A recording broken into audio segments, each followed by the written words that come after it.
So on YouTube or ba. Oh, okay. He fixed it. We're good. You okay over there, Swigard?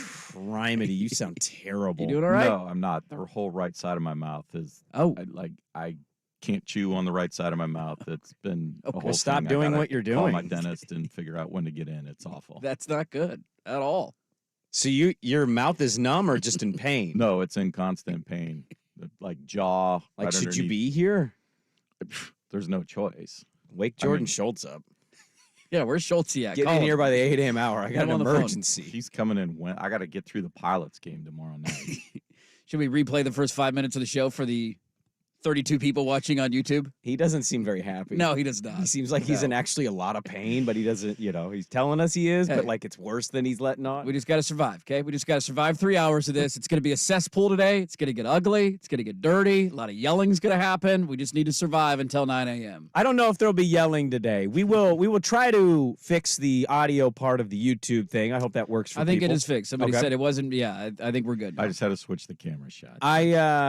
I had gotten a text Wednesday and Friday all through last week because we had talked a little bit about the rumor mill stuff, and we did our show. Let's see. So last week was Thanksgiving. So our last show would have been Wednesday off, and then we were back Friday, and we had talked about it. Yes. By the time I got off the air Friday, I had heard that it was done. It was over. And then I had heard that on Tuesday, there was a meeting, and he basically told the team, hey, there's a lot of noise out there. Just know we're together. Let's try to end on a high type of vibe. I'm leaving. And we'll get to a lot of the audio today, but there was a cut from one of the players in the postgame that was basically like, yeah, we had to go the whole week not knowing what the hell was happening and what was going to happen in the future. Yeah, If I could have, I know I lost the bet. Yeah. I made a few bets with people. And by the way, one bet I made was day of game. Buddy of mine, all right, double-digit win, and you do this and this and this. And I go, they're going to get housed in this game. Yeah. I don't want to bet Oregon State, but because you seem so desperate to get payback, I'll give this to you. If I could have picked against my team, I absolutely would have. I could have seen that ass kick. I saw that ass kicking coming a mile away. But I couldn't because, well, we do the thing on the show where you went to Oregon, I went to Oregon State. But all week, it was not good. No. It was awful. It was not handled well. Nope. And I think it sums up their entire situation, really in a nutshell, that whole last week. There is no easy way to handle these. There's no clean way to leave a program. No matter how you do it, it is going to be messy. All of that being said, the way that this was handled was horrific. Absolutely horrific. I wish we could get to a point in college football where if you're interviewing for a job, which, by the way, this started in October. Like, Mel Tucker was put on leave the week that Michigan State played Washington. Yeah. That feels like it was 10 years ago, but it was in September. Yeah. Like, this is how long Michigan State's been looking. Every athletic director has a card in their desk that these are the names I'm going to go after if something happens, if my coach leaves. And Jonathan Smith was clearly high on their list. Like, this started in the first month of the season where they were doing due diligence on him, calling his agent. I don't know if he was at the I don't know if it was just him and like two other guys, but he was certainly on a list of people. They might have had some bigger fish they tried to go after, but big fish usually don't. Those hires don't happen in college football, and you end up settling on a different name. And Jonathan Smith has been on their radar for a long time. I just wish we could get to the point in the sport, and I think fans and players would actually view it better. Like, the second this ball starts rolling downhill and you interview and you're like, dude, I'm going, and we'll get to the audio today of how long ago he made up, just go. Mm-hmm. Just go.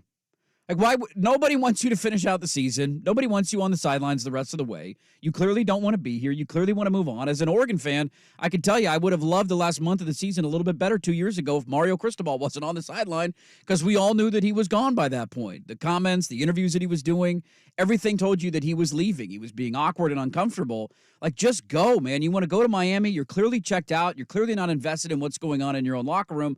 Just leave. Nobody would blame you. It's the act of hanging around and, well, I don't know. No decisions have been made. And then the athletic director has to come out and talk to reporters in the booth at halftime of the Civil War and say, well, we're still talking every week. Still talking every week. It's like, dude, he's gone. We all know that he's gone. Hey, another statement that had nothing in it and didn't do anything for the university. What a shocking development. Like even Ian, I'm standing on the sideline before the game. Even Ian Furness texted me, was like, "You guys know he's gone, right?" And I'm like, "Yeah, we know he's gone." Like that was like an hour and a half before kickoff. Furness is texting me, like, "You guys know this, right?" And I'm like, "Yeah, we've been through this before. I've seen this rodeo. I know he's gone." Like, just go, dude. Like, I hate a Cougar texting you from the state of Washington. You know that guy's he's gone, right? We've seen this movie before. I just wish there were cleaner ways to do this. And I think the coach leaving when the process starts or when you decide to accept the job is a way to clean it up a little bit. I want to be honest with you. I'm being 100% genuine. We'll get to more of this. I'm stunned. I did not expect to start the show at 6 a.m. and you be the one a little more fired up and just diving in like to that. When you bring this up organically, we didn't talk much at all before the show. No. I'm trying to noodle out how I want to work out the show. It's a Monday morning. It is a Monday morning. I didn't have you coming in here of all the things that happened this weekend. I thought you'd be more inclined to lean on the Blazers damn near beating Dame and the Bucks in Milwaukee. No, it's not even on my radar. It wasn't even on your radar? I watched the second half, though, and I did make money. I live bet the Bucks when they were down by 30 points. Look at and you. Thank you, Blazers, for being the Blazers. Shout out Chauncey Billups, another 20-point blown lead. Chauncey. Well done, Chauncey. Very proud of you. Keep up the good work. Dame now the 15th player to score 30 points against all 30 NBA teams. Hey, look at that. Hey, keep putting, what? Good job. Keep putting Damian money in Lillard. my bank account, Blazers. It's always welcome. My DraftKings account welcomes it. I'm upset with your school. I'm upset with your school. You're upset with my school. Very upset with your school. Okay. There's an alternate universe here. Okay. In which the Pac-12 didn't dissolve. We weren't stupid. Our heads weren't sewn up our ass for the last 5 years. Blame the Fighting Condoms of Los Angeles, Sure, not right. us. An alternate universe where this is staying together, the band is sticking together, and you have no clue how hard in the paint I would have gone today. I would have gone very hard in the paint. Having to deal with text messages for a year about 19 straight runs. Oh, and that Having to deal with the trash talk. And nobody likes losing a Civil War game. To blow one when you're up 31-10 because your punter can't catch a snap and you're fielding kicks out of bounds. Like, dude, that was rough. The last year's been rough. But I have no ammunition. I can't do it. Your coach is gone. You don't know what conference you're going to be in. Like, this is the epitome of punching down. And I hate your school because I would love to make fun of your school all day today. But I couldn't do it. Even after the game on Friday, I had to call into the post-game show with Swag. And I'm like, I got nothing, man. I got nothing. I'm excited that Oregon won. I'm excited they're going to play Washington in the Pac-12 title game and maybe go to a playoff. There you go. You can build your hate for the Huskies. Oh, it's there. Don't worry, it's there. But it's because alive. they almost ruined your path to a college football playoff. They could have. They've almost done it 8 straight weeks now because they keep barely beating bad teams. How did they almost ruin his path to a college? If they lose to Wazoo, yeah, but if you then still win the game, you're in the that playoff. win- No, that opens the door. Well, you could have a one-loss Texas there. One-loss Texas is lurking, man. That opens You the need door Florida in the State college to football lose. playoff committee's There's eyes. some dominoes that I'm need not to saying happen. it's right or the way it should be, but it opens the door. So you're saying basically because of the unfortunate circumstance Oregon State suffered from this conference He doesn't explosion, get to gloat. I don't you get don't to get to Deion Sanders high stepping into the Yes. end zone. I wanted a high step into the studio today. So really, your thing is not necessarily Jonathan Smith. It's No. more like you ruined my opportunity Yes. to trash talk. I'm being very selfish right now. I do actually. It's funny you said. I actually do think that news made even most Duck fans go, "Yeah, we won. We're just going back away we're now." just- I can't pile on that. I mean, that is the epitome of punching down. The only ones that are going at Oregon State fan, I think, in that post game are to the accounts that went at them Sure. Yeah. a year ago for the runs and the constant badgering. Hey, $1 billion program can't beat Oregon State. Like Yeah. those accounts, they got it.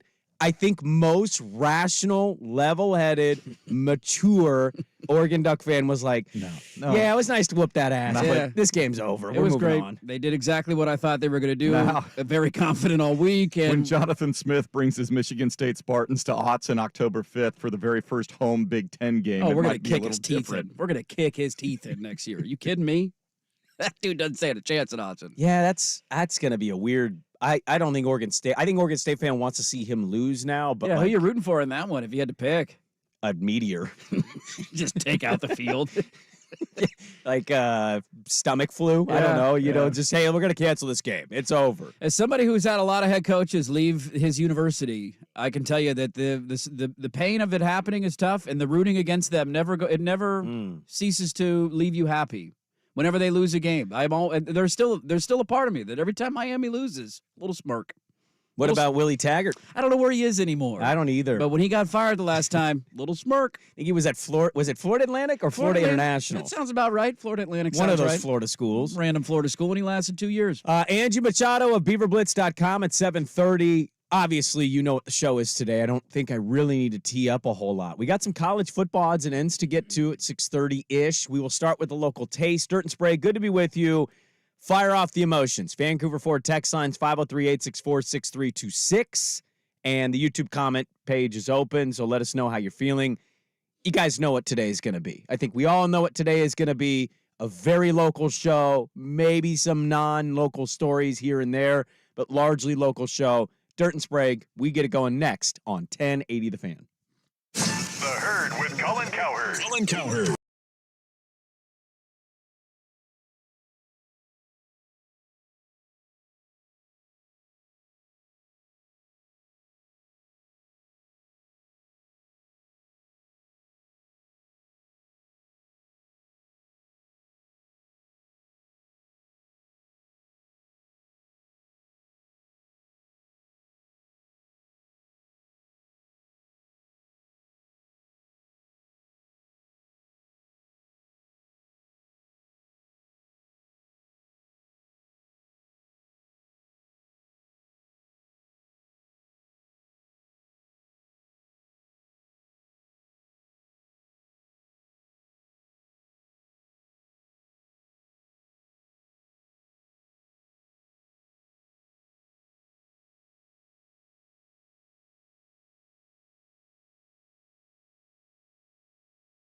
I don't want to make the whole show about him leaving.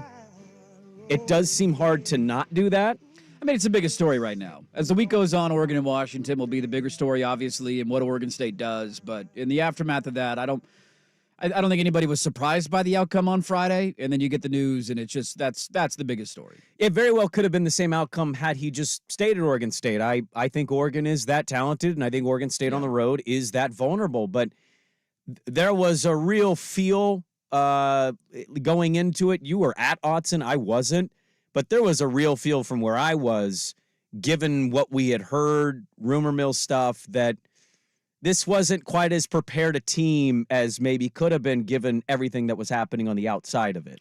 Yeah, I actually thought, ironically, that their defense was incredible on Friday night. Oregon State? I thought their defense was outstanding. I was going to say the same thing. I know the score doesn't indicate it. Stats don't necessarily indicate it.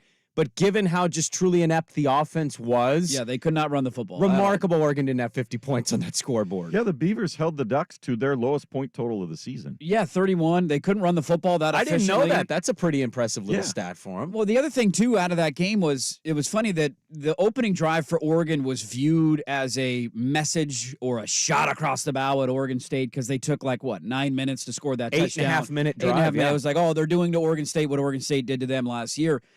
If you listen to Lanning after the game, that was not their game plan. That's just how the drive worked out. They wanted it quick. I mean, they're an offense that is very deliberate. They're going to take their time, and Oregon State did not allow them big plays. It was 4-yard run, 3-yard run, 3-yard run, a couple of fourth down conversions. It just took them a long time to score. I thought the way that they played was outstanding. To take away the run game from Oregon is not an easy thing to do. And it really came down to, ironic, because Beaver fans have been on this check down Bo Nix thing the last couple of weeks, it just came down to Bo Nix being special. He made some incredible plays in that game. I don't think you can argue maybe it was his best game in an Oregon uniform, the one at the end of the first half. Some of the other plays and throws that he made were outstanding. That was ultimately the difference in the game. So I had a weird balance of, if you want to argue to me the offense looked a little lethargic, yeah, that's also Oregon's got a really good defense and they're good up front against the run. I didn't think the defense played at all like a team that was checked out or ready for the season to end. That was not Oregon-Utah a couple of years ago blowout in my mind. That was a defense that came ready to play. They just had no help from their offense. Well, yeah, their offense, it sputtered and it sputtered bad. I also think it could kind of be a symbolism for the situation. What side of the ball played well? The defense. What coach is maybe going to be the next head coach of the program? Yeah. The defensive guy. Yeah. What side of the ball looked awful and unprepared? Not to take credit away from Oregon's defense, but did not play a good game? The offense. What coaches are gone? The OC and the head coach. So, I think you could just watch the way that the groups played and see one was like, yeah, we're going to do this. You're going to throw the ball a ton? What? Really? Not that Oregon State would have ran the ball successfully, but it was a really odd, I just thought it was an interesting offensive attack. It was we're just going to drop DJ back. I've seen that before, and hey, guess what he was doing? A lot of drop back. Oh, sack. 8-yard loss. Awesome. They were in a tough spot because they didn't have a run longer than 6 yards the entire game. And so when that happens, it's just tough to execute offensively. It didn't feel to me as tough as Oregon's defense is. I didn't feel like they were very committed to the run in it. No, I think a lot of that too was the way the game started, where it's 14-0 kind of pretty quickly into the second quarter. And you're looking all right, now we're got to dig ourselves out of the hole. And then Oregon got the score early in the third quarter after getting a stop. And now you're down by 3 scores. And so you kind of got to throw your way back into the game at that point. There was a weird energy though, excuse me, at least on the sidelines. I mean, in the stands, I don't know how closely people were following it, but you came on the pregame show and said he's basically gone. Yeah. I'm getting texts that he's gone. You see the Nicole Auerbach piece, he's gone. I talked to some staffers who you've known for a long time. I've known for a long time at Oregon State, and it's just they've seen a ghost or a family member has died. And I'm talking to them. I'm excited for the game, last one, rivalry game, all that's on the line for Oregon, and seeing those looks from Beavers. It was a very weird energy that everybody was murmuring about. Hey, that guy right there, he's not going to be here tomorrow. He's leaving. He's taking another job. Yeah. And then you see the comments at halftime from the AD, and you see the comments from the coach after the game. No decisions have been made. I want to sleep on it again. It just was very weird. But all of that did lead to, I think Oregon fan was very confident going in, and then you get that stuff hanging over it, and it's yeah, dude, they don't stand a chance. Yeah, Beaver fan usually gets to be the one to kind of point at Oregon fan and go, hey, your coach, huh? And in this one, your coach came out and was like, "Nah, I want any other job. I want this one." And Oregon State's coach was like, "I don't know what I'm doing. Not yet." My agent better be talking to people. You, we won't name names, but you mentioned seeing personnel from Oregon State. I loved the text I got from Dirt. So I went on the pregame show with him and Anthony, the quickest 2 minutes of my life. Yes, it's a very long, lengthy segment. We need all of your deep, unfiltered thoughts. Dirt introduced me as little brother. That was very polite of him. Thank you for that. I almost pulled a softie and went, "Hello? Hello? Hello?" That would have been great because I would have fallen for it. I know you I would would have have. fallen for it again. Because we're scarred. But I should have just, because I came on the pregame, like, he's gone, is what I'm hearing. And at that point, we didn't know. Yeah. And you text me something hilarious. Like, at this point before the pregame, we knew that he was gone. And you had texted me, "I just saw somebody that we both know for Oregon State look devastated. I gave him a dip." He needed it, man. He needed some help, dude. I just love that you had a dip ready to go to hand out to people. Sometimes when you're at your lowest moment, you just need a little up. You need a little uptick in life. I show you a screenshot of him, actually, because I saw him on TV when Bo Nix threw a tutty pass. Yeah. Bo Nix is celebrating, and the guy that I'm talking about for Oregon State is in the background, hands in pockets, and he just looks depressed, like, this is going to be a long 2.5 hours. Yeah, I saw him again before the end of the first half, and they were doing the media interviews with Smith. It just brought a weird energy to their sideline, and it's a horrible way to end your year. And it's one thing if this is if Oregon State's sticking in the Pac-12 and they're not looking for a conference and a television deal and a schedule. Well, none of this is happening. All the other stuff. Yeah. Sure, maybe none of it's happening. I don't know that for certain.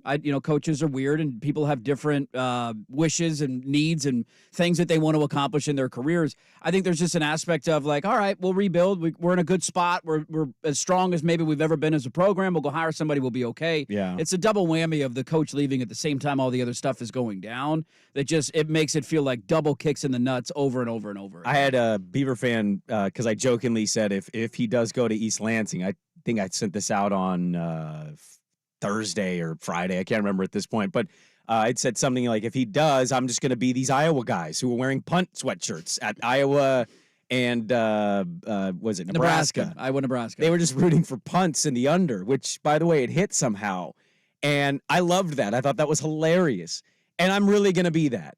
But I had a Beaver fan reach out and say, "You need to toughen up. I remember the 28 straight years." And I just want to be like, this is not the same situation as that. You don't have 28 years to just linger into a conference and be like, well, we'll figure this out eventually. You don't have a conference. Yeah, that was on you not doing what you needed to do to be competitive in the conference. This is the conference telling you. This is the whole college football world telling you. You've been relegated. Yeah. I mean, there's no other way around it. You were relegated in this week, this holiday weekend. Our purposes. Yes, they were relegated.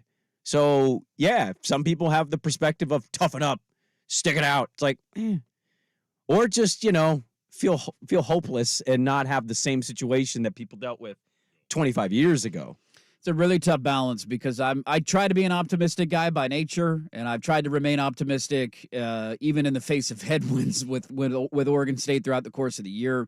It's just my DNA, and I can't do it anymore. I can't. It's pretty bleak, and I don't really know where they go and how this gets rebuilt. Well, we'll dive into the game itself. I want to take a pause, little college football conversations, and then we'll dive back into the local stuff. Also, I didn't even mention this segment. Washington. Impressive, and also what's going on? They got to be in shambles up there because the last time they were relevant and they went 12-0, they just got handed a national title trophy. Now you got to go win 3 straight games against a top 5 team. Good luck. Wow. This is why half titles from 1991 shouldn't count. Yeah, but you wish you had one. Not really. I wouldn't claim that fake title. Look, I got to talk trash on somebody. I can't punch down at your stupid program. You can, actually. No, I don't. I can't make fun of that. You did get some payback. You whooped that ass. We did whoop that ass. Yeah. You're damn right we did, but say it. Say what you want to say. I feel bad for you guys, man. You beat us into the Mountain West. Somebody said, this is a great text. Somebody said, I'm a huge duck honk, and my wife is a Beaver alum. I think I actually pissed her off by not gloating as much as I normally would. Yeah. Yeah. There's something to that. The sympathy pity. That'll infuriate us like nothing else. Yeah, there is something like I mean, it is real though. Like for me, I don't know about every Duck fan. It is like some Duck fans on social media are dunking, and it's like, dude, there's times to dunk. I get it. I love making Washington win 0-12. People don't forget. Like I love dunking on people. Okay, so remember when Call In lost 69-10? I'll never forget After dancing you- on the O. After you tried to build a statue for Gary Anderson the year before, like I love dunking on my rivals. 4 wins, and we wanted a statue You of this did. guy. Remember that picture of him in the locker room? I Every do. Beaver fan had that tattooed on their butt for a year. It was great times, dude. Good memories. Dunking on that is fun. Dunking on this is not fun. Like, this is different. If Oregon State was still in the Pac-12, it would be totally different. But when you're getting relegated on top of it and you don't know what your future is going to look like, I'm not dunking All on right, that. we'll pause. We'll go some college football. We'll get back into this Dirt and Sprague back with more before Swag with the sports update. Now, from the Spirit Mountain Casino Sports Desk, a Sports Center update on 1080 The Fan. Brought to you by X Golf. It's indoor golf season. Check out X Golf in Vancouver or Tualatin, the home of indoor golf, online at xgolfpnw.com. First on the Fan, less than 24 hours after his then Beavers played their last Pac-12 game ever. Losing to Oregon 31-7, Jonathan Smith was announced as the new head coach of the Michigan State Spartans. He's expected to bring 5 of his assistant coaches and 3 full-time staffers with him. Smith will be formally introduced in East Lansing Tuesday morning. Michigan State set to visit Autzen Stadium October 5th. As for the Ducks, they're 9.5-point favorites over the still undefeated Washington Huskies in Friday's Pac-12 championship game in Las Vegas. Washington now 3rd, Oregon 5th in the latest AP Top 25 college football poll. Elsewhere on the college football coaching carousel, Texas A&M Aggies reportedly agreeing to hire Duke head coach Mike Elko. Monday Night Football goes to Minneapolis, where the Vikings host the Bears 5:15 on ESPN and KATU Channel 2. Minnesota currently 3-point favorites at the Spirit Mountain Casino Sportsbook. And after the Blazers blew a 26-point lead to Damian Lillard and the Bucks Sunday afternoon in Milwaukee, losing 108-102, they'll try again this afternoon in Indianapolis against the Pacers. 4 p.m. tip on Root Sports Northwest Portland, 13.5-point underdogs. More sports scores and stories in 30 minutes. Jason Swigard from the Spirit Mountain Casino Sports Desk. Get in the game at Spirit Mountain Casino. Watch and wager on all the pro and college action. Learn more at spiritmountain.com. One number does it all for contests and texting your favorite fan.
This is Dirt and Sprague on 1080 The Fan. All right, you know what I'll do? Dirt, I will save the Alabama audio because I want to talk about that game. That was incredibly dumb. That's one of the worst defensive schemes I've ever seen put out there on a 4th and goal from 30 yards out. Was that more egregious than the kick six? Yes, because at least the kick six is like, a guy took it back. But, it's a little fluky, and he went one way, and the whole team for – like, it was poor execution. But It's a 109-yard kick return for a touchdown. You tried a game-winning field goal. Like, that's – yeah. it's horrible, but this tried. This is way worse. Way worse. I saw that all 22 look, and I'm like, you played 10 on 11? Yeah.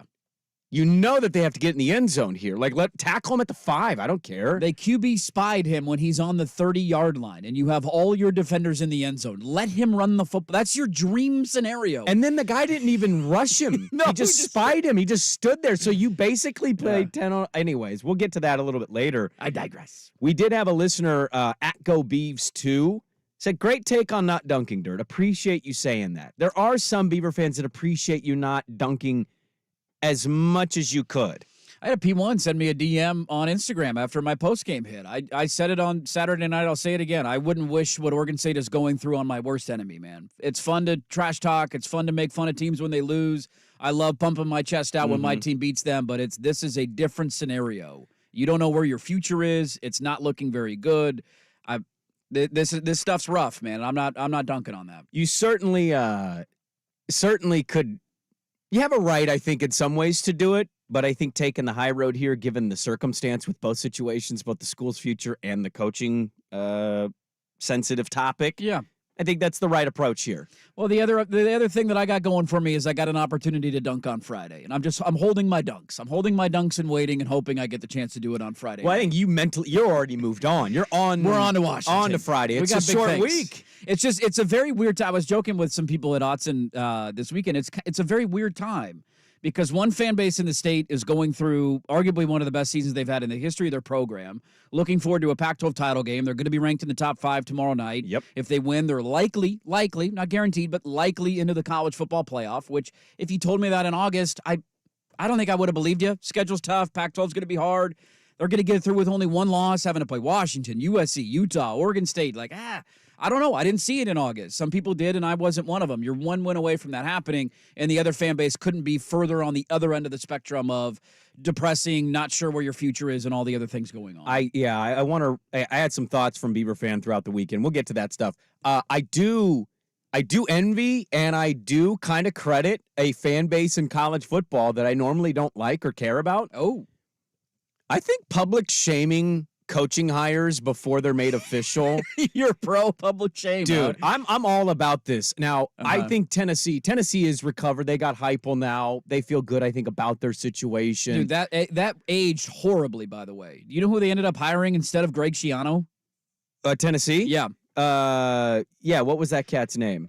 Jeremy Pruitt. Pruitt, thank you. Who had NCAA recruiting sanctions and was fired within 2.5 years. But he was a Bama disciple. He's a Saban guy, right? So, like, the thinking was we're going to be Bama light. They did that to Schiano and Leach at Tennessee. Tennessee wanted to hire both those cats, and all indications are that Schiano and Leach were both basically on the 1 yard line. And their Twitter got a hold of it, and it was over. And those schools got publicly shamed out of hiring them. This happened to Texas A&M this weekend.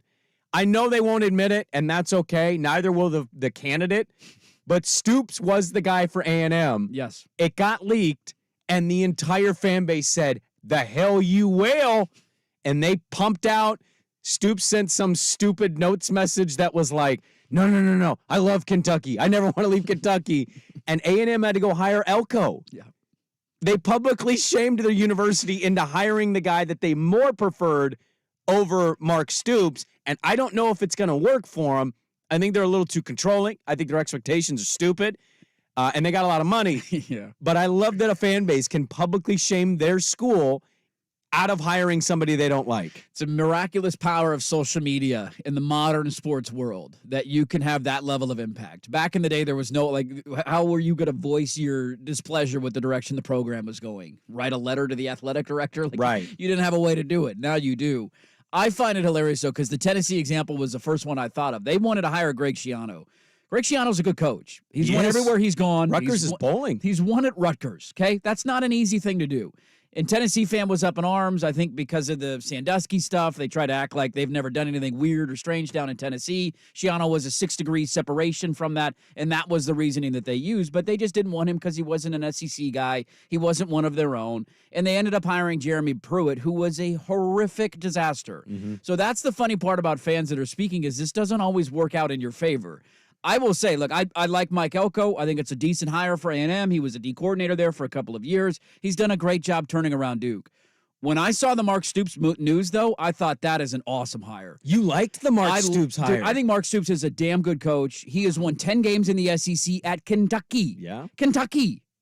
That's not a football program, and he's won 10 games multiple times. He's about to go to his 8th straight bowl game. They don't have the NIL for football like these other schools do. They don't recruit the way these other schools do. They're a basketball school. They're a basketball school. They're a second-tier SEC program, and to win 10 games twice and to go to 8 straight bowl games, that's a remarkable coaching job. He's one of those guys that I've always looked at and said, if you gave him more resources and more money and can hire any staff he wants, go get any player he wants, what could he accomplish? I would have loved that hire, and this is going to look hilarious. If they fire Elko 2.5 years in and Stoops is still doing good at Kentucky. I got stuck on a Reddit wormhole, and it basically the theory was if I was a college football coach, I would just coach at basketball schools and never leave. And I've always shared that same opinion. Like Leipold at Kansas, I know his name is a hot commodity because Kansas is kind of relevant now, but I'd never leave. Why would I leave? I'm Jed getting Fish at Arizona. That was a name for me that I had the same thoughts that Dirt has on Stoops. I was kind of thinking, Jedfish can turn Arizona and make me think they're the 3rd best team in the conference. What could Jedfish do at A&M with those resources? And he's offensively minded. Yep. So I kind of like the offensive-based coaches a little more than having defensive coach.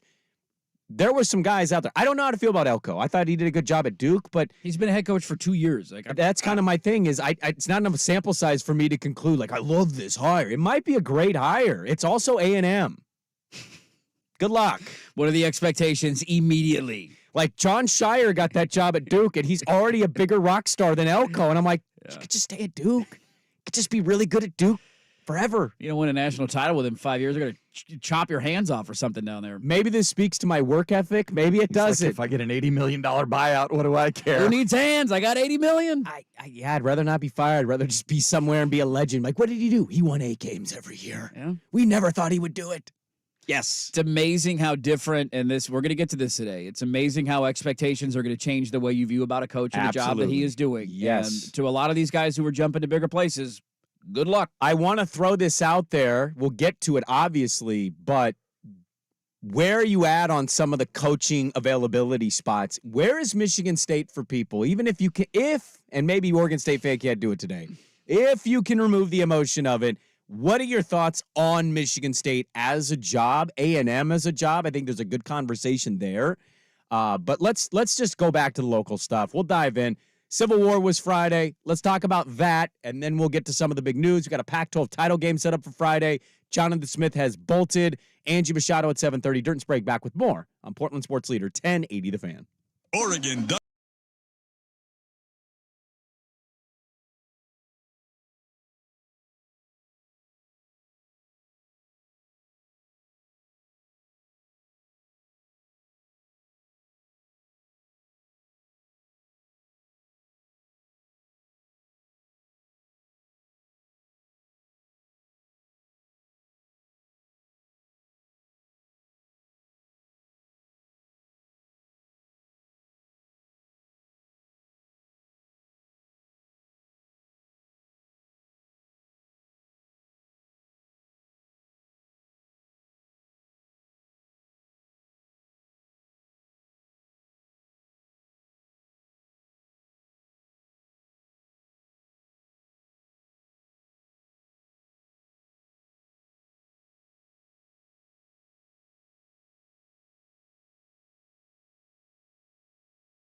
This is Dirt and Sprague on 1080 The Fan.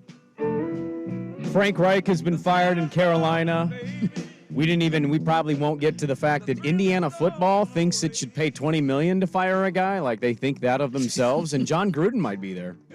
John Gruden going to Indiana? It's a crazy hot rumor is that Ooh. Gruden wants to be back in coaching, and he might have to climb through that wormhole to get back in the respected category. Why don't you guys call John Gruden?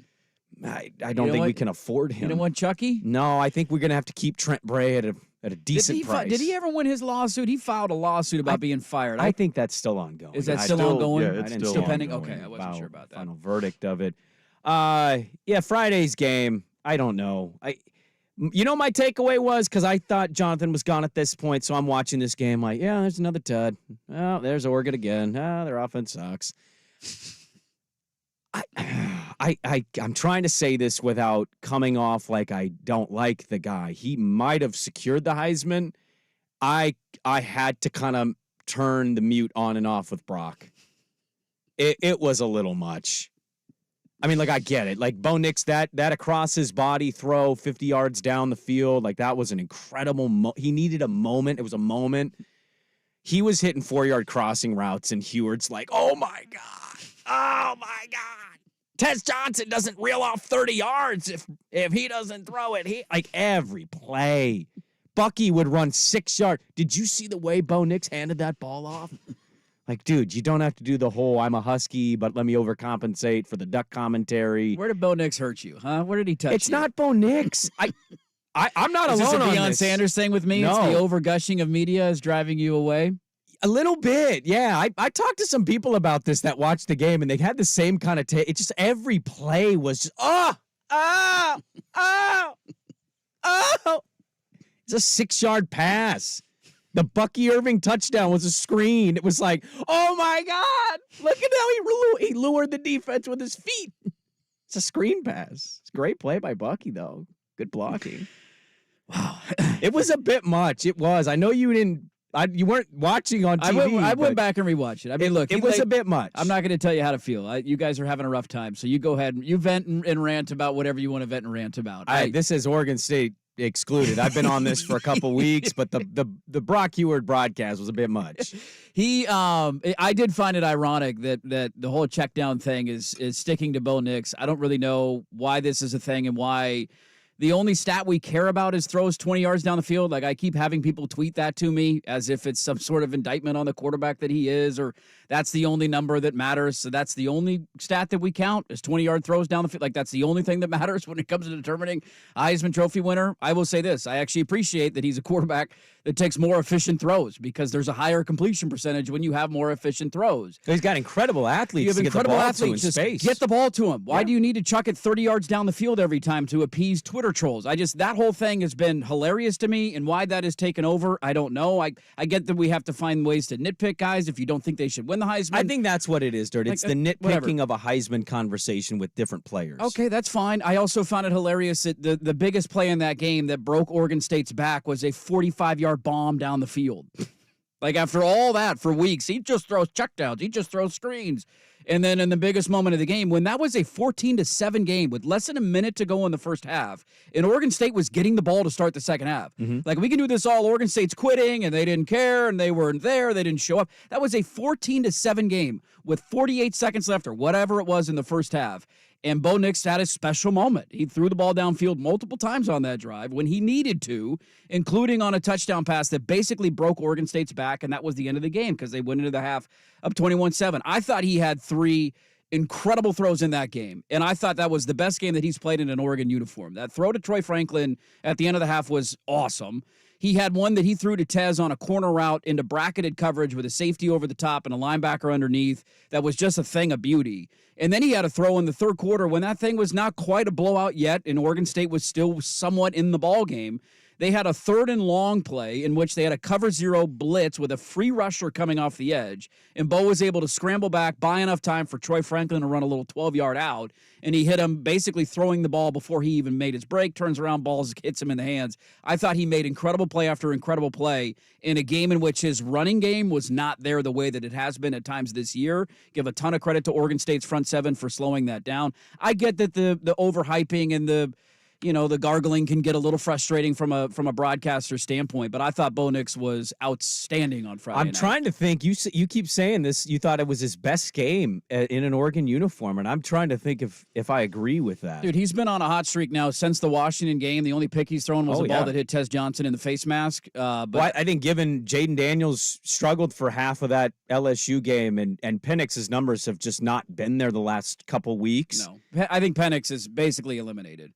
You can't have another clunk. He's had too many clunkers in the second half. I don't know if it's injuries or what. I have felt like whoever was going to win Friday was going to be the guy that won the Heisman, but I think he's out of the running. I don't know if I think he'll be in New York. He'll be a finalist. I think him, Daniels, and Bo secured long secured their spots in New York. I don't know who the fourth person is that they throw in there and act like was amazing. Like if it's Marvin Harrison Jr., I'm going to laugh at that. I think Roma Dunze actually is a better candidate than him. I mean, you could throw whoever it is. It doesn't matter. Yeah. But it does feel like the last few weeks, Penix's numbers, I thought he was really good at Oregon State. He threw like 200 yards.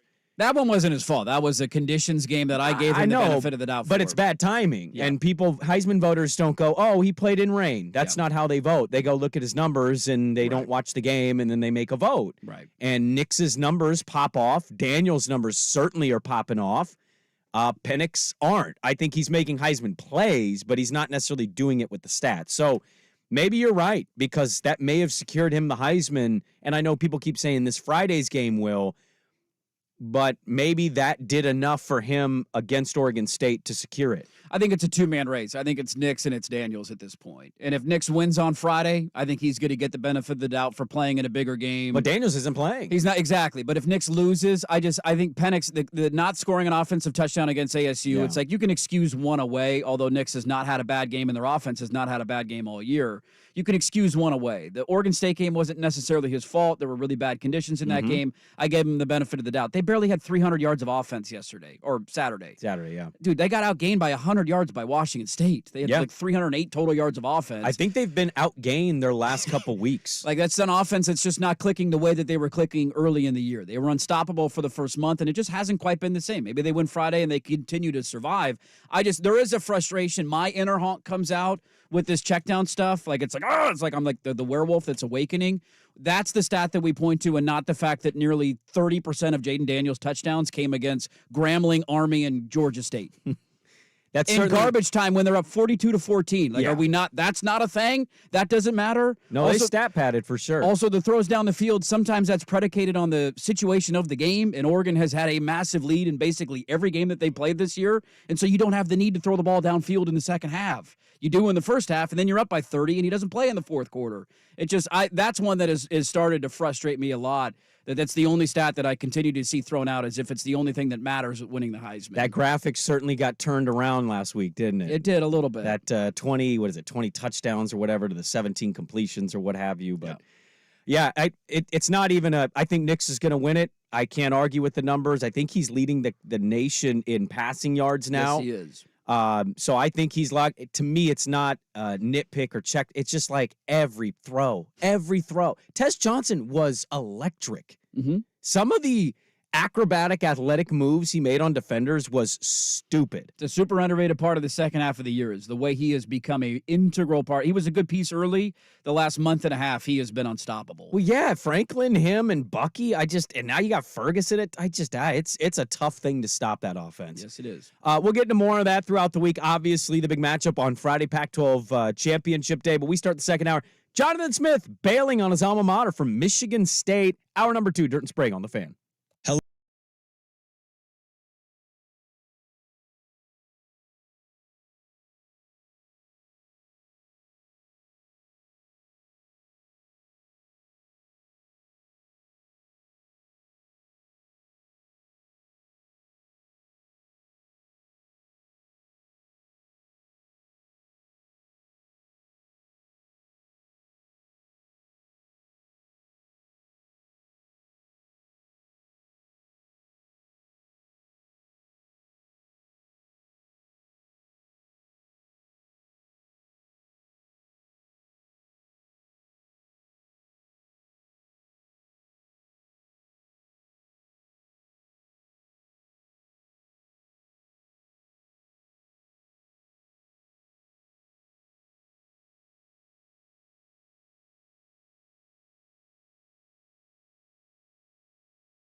Portland, 1080 The Fan. By the way, should we change that name? It's too late now. An Odyssey station. Now, from the Spirit Mountain Casino Sports Desk, a Sports Center update on 1080 The Fan. First on The Fan, well, it was apparently over before it ever started for Oregon State in the final Civil War as conference opponents. As less than 24 hours after the Beavers lost to the Ducks 31-7, Jonathan Smith was announced as the next head coach of the Michigan State Spartans. It is expected he will bring 5 assistant coaches, 3 full-time staffers with him. Smith will be formally introduced in East Lansing tomorrow morning. Michigan State set to visit Autzen Stadium for their first home Big Ten Conference game October 5th. Ducks have business to attend to, though. 9.5-point favorites over the still undefeated Washington Huskies in Friday's Pac-12 championship game from Las Vegas. Washington is up to 3rd, Oregon 5th in the latest AP Top 25 college football poll. To the NFL, multiple reports indicate the Panthers this morning have fired head coach Frank Reich after a 1-10 start. Monday Night Football is in Minneapolis. Vikings hosting the Bears, 5:15 on ESPN and KATU Channel 2. Minnesota currently 3-point favorites at the Spirit Mountain Casino Sportsbook. And the Blazers trying to move on from Milwaukee after blowing a 26-point lead to Damian Lillard and his Bucks. They lose 108-102 and will try again against the Pacers in Indianapolis today. 4 o'clock tip on Root Sports Northwest. Portland 13.5-point underdogs. More sports scores and stories in 30 minutes. Jason Swangard from the Spirit Mountain Casino Sports Desk. Get in the game at Spirit Mountain Casino. Watch and wager on all the pro and college action. Learn more at spiritmountain.com. Your favorite fan shows are on YouTube. Mash the subscribe button and like us for live streaming video and 1080 The Fan on demand.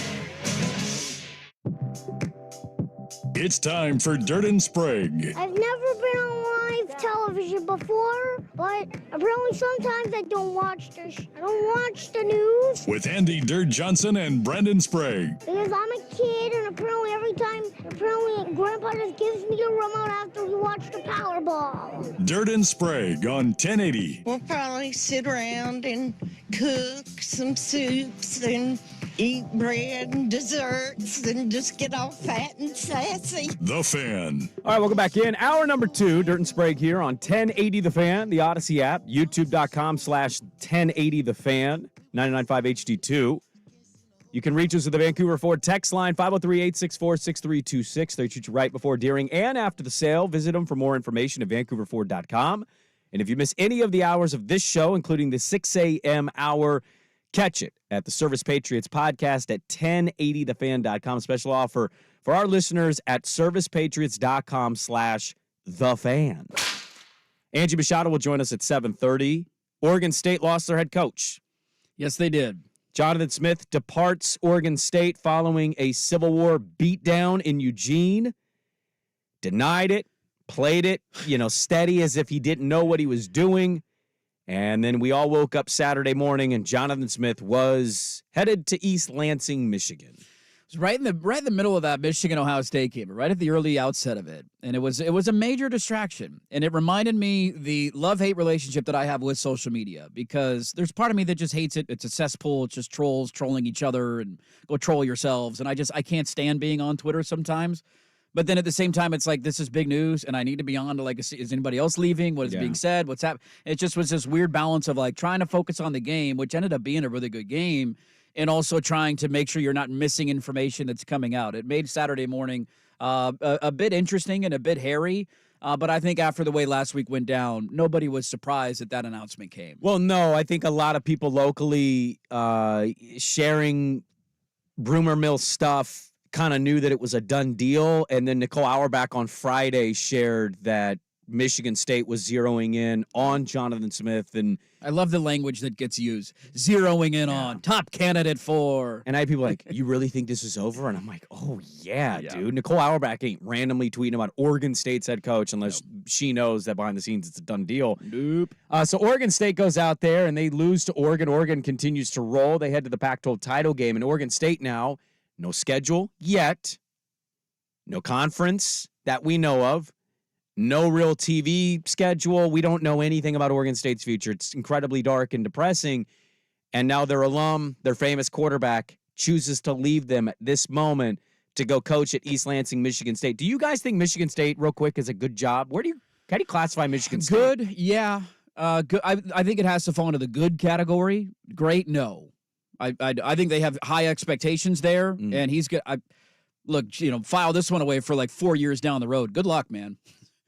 Michigan State's one of like 15 programs that has made a college football playoff appearance. That's what they expect there. So have fun. You're going to have to go find out how to recruit in the Midwest. He's not a good recruiter. No, he's not a good recruiter. You got to recruit against Ohio State and Michigan. You got to come out on the West Coast and recruit against Oregon and USC. Like, good luck, dude. I'm not saying he's not going to win games there.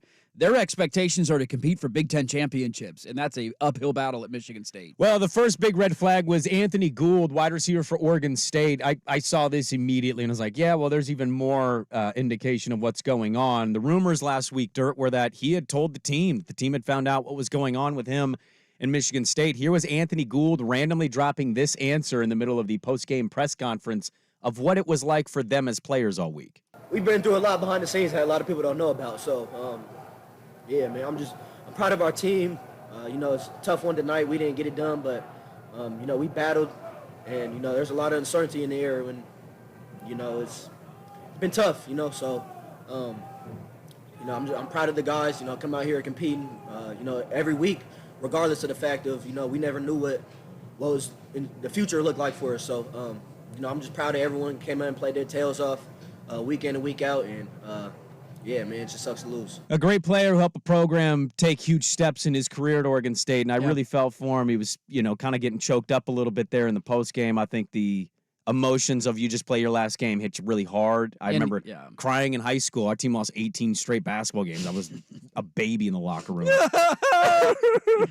And he had that tough fumble last week. Like, you feel for a kid like that. That moment, he's not a guy that's had that problem. It was a horrible weather game. Like, that's a really tough way to go out. I'd actually, I think maybe this has happened and I'm just forgetting. I'd love players to just come out the minute they find this stuff out. Like, the players that know they're done are not going to play for the coach at the new program.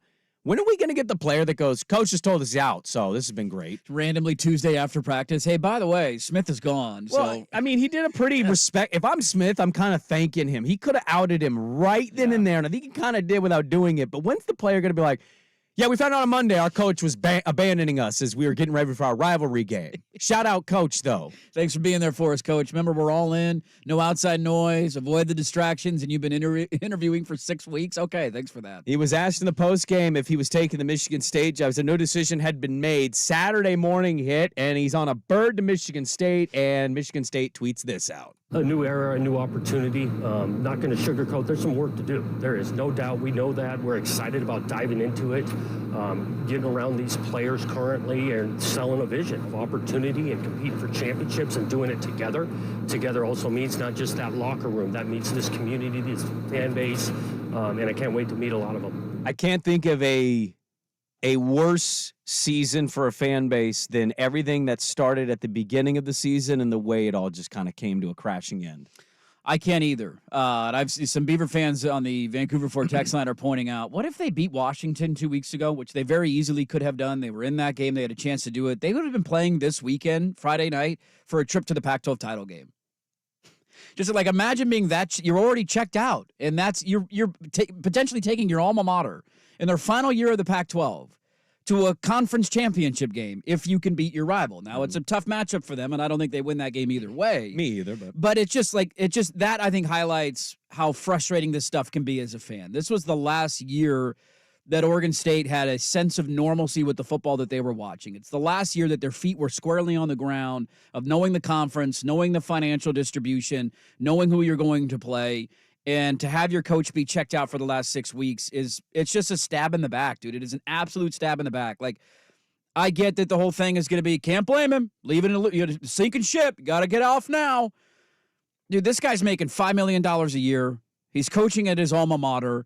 He has said over and over and over again about how special that place is and how the memories he's had there. Said it was his dream job. His kids love being in school there, and they've created bonds and friendships with other kids in that community. Like, to have all of that going on and to have the chance, I don't think even Oregon State fan was asking for him to be here forever. You're not asking him to be here for 10 years. I get it. The future is dicey, and we don't know where we're going. Oregon State, at least through all of they've been through this last year, had one thing that they could hang their hat on, and that is that the program is arguably the strongest it's ever been, and they have a very good head coach. Like, no matter what was happening conference realignment-wise, you could at least hang your hat on that. We have Jonathan Smith, and the program's in really good shape. Aiden Childs could be our quarterback next year. Damian Martinez seems to say he's not going anywhere. Those two dudes, no matter who your schedule is, you're running through them. There will always be opportunities for head coaches to bounce. His name is not going to fade off of some hot board. He's no longer going to be a commodity 1 year from now. Oregon State's going to play a pretty easy, manageable schedule. I'm guessing it's going to be 6 Mountain West teams. Their non-conference schedule, which was already manageable. Washington State, and it looks like Stanford and Cal need a Power 5 game. Like, dude, they're going to blow those teams out. You had the chance to go in 11-1, 12-0. I don't know what the conference realignment stuff would look like in terms of can you get a trip to the playoff, but all I'm saying is you could have stuck. You did not need to bail now. If you had another great season, it's not like all of a sudden no opportunities would come your way. And I think it's just the timing of it, man. Like, you had the chance to go down and be a hero. And I don't like when these things get thrown out. Well, if you got offered twice as much money, you would leave. It's like, yeah, that's because I'm struggling financially. If you pay me twice as much money as I'm getting paid now, that's life-changing money. This dude's making $5 million. It sounds like they offered him close to $6 million to stick around in Corvallis.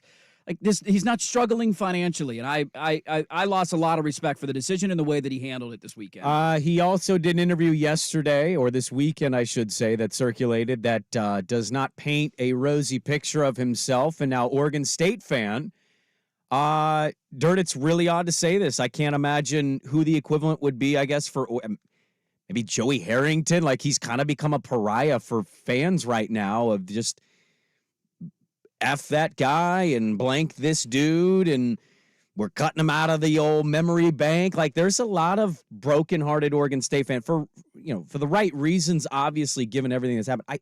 I want to talk about this a little bit. I want to play the audio of what he said. So we'll get to that. Angie at 7:30. We'll get to the Pac-12 title game matchup. We'll get to the Alabama miraculous win against Auburn in the Iron Bowl. So we'll get to all that next. Trent Sprague on 1080 The Fan.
on 1080 The Fan.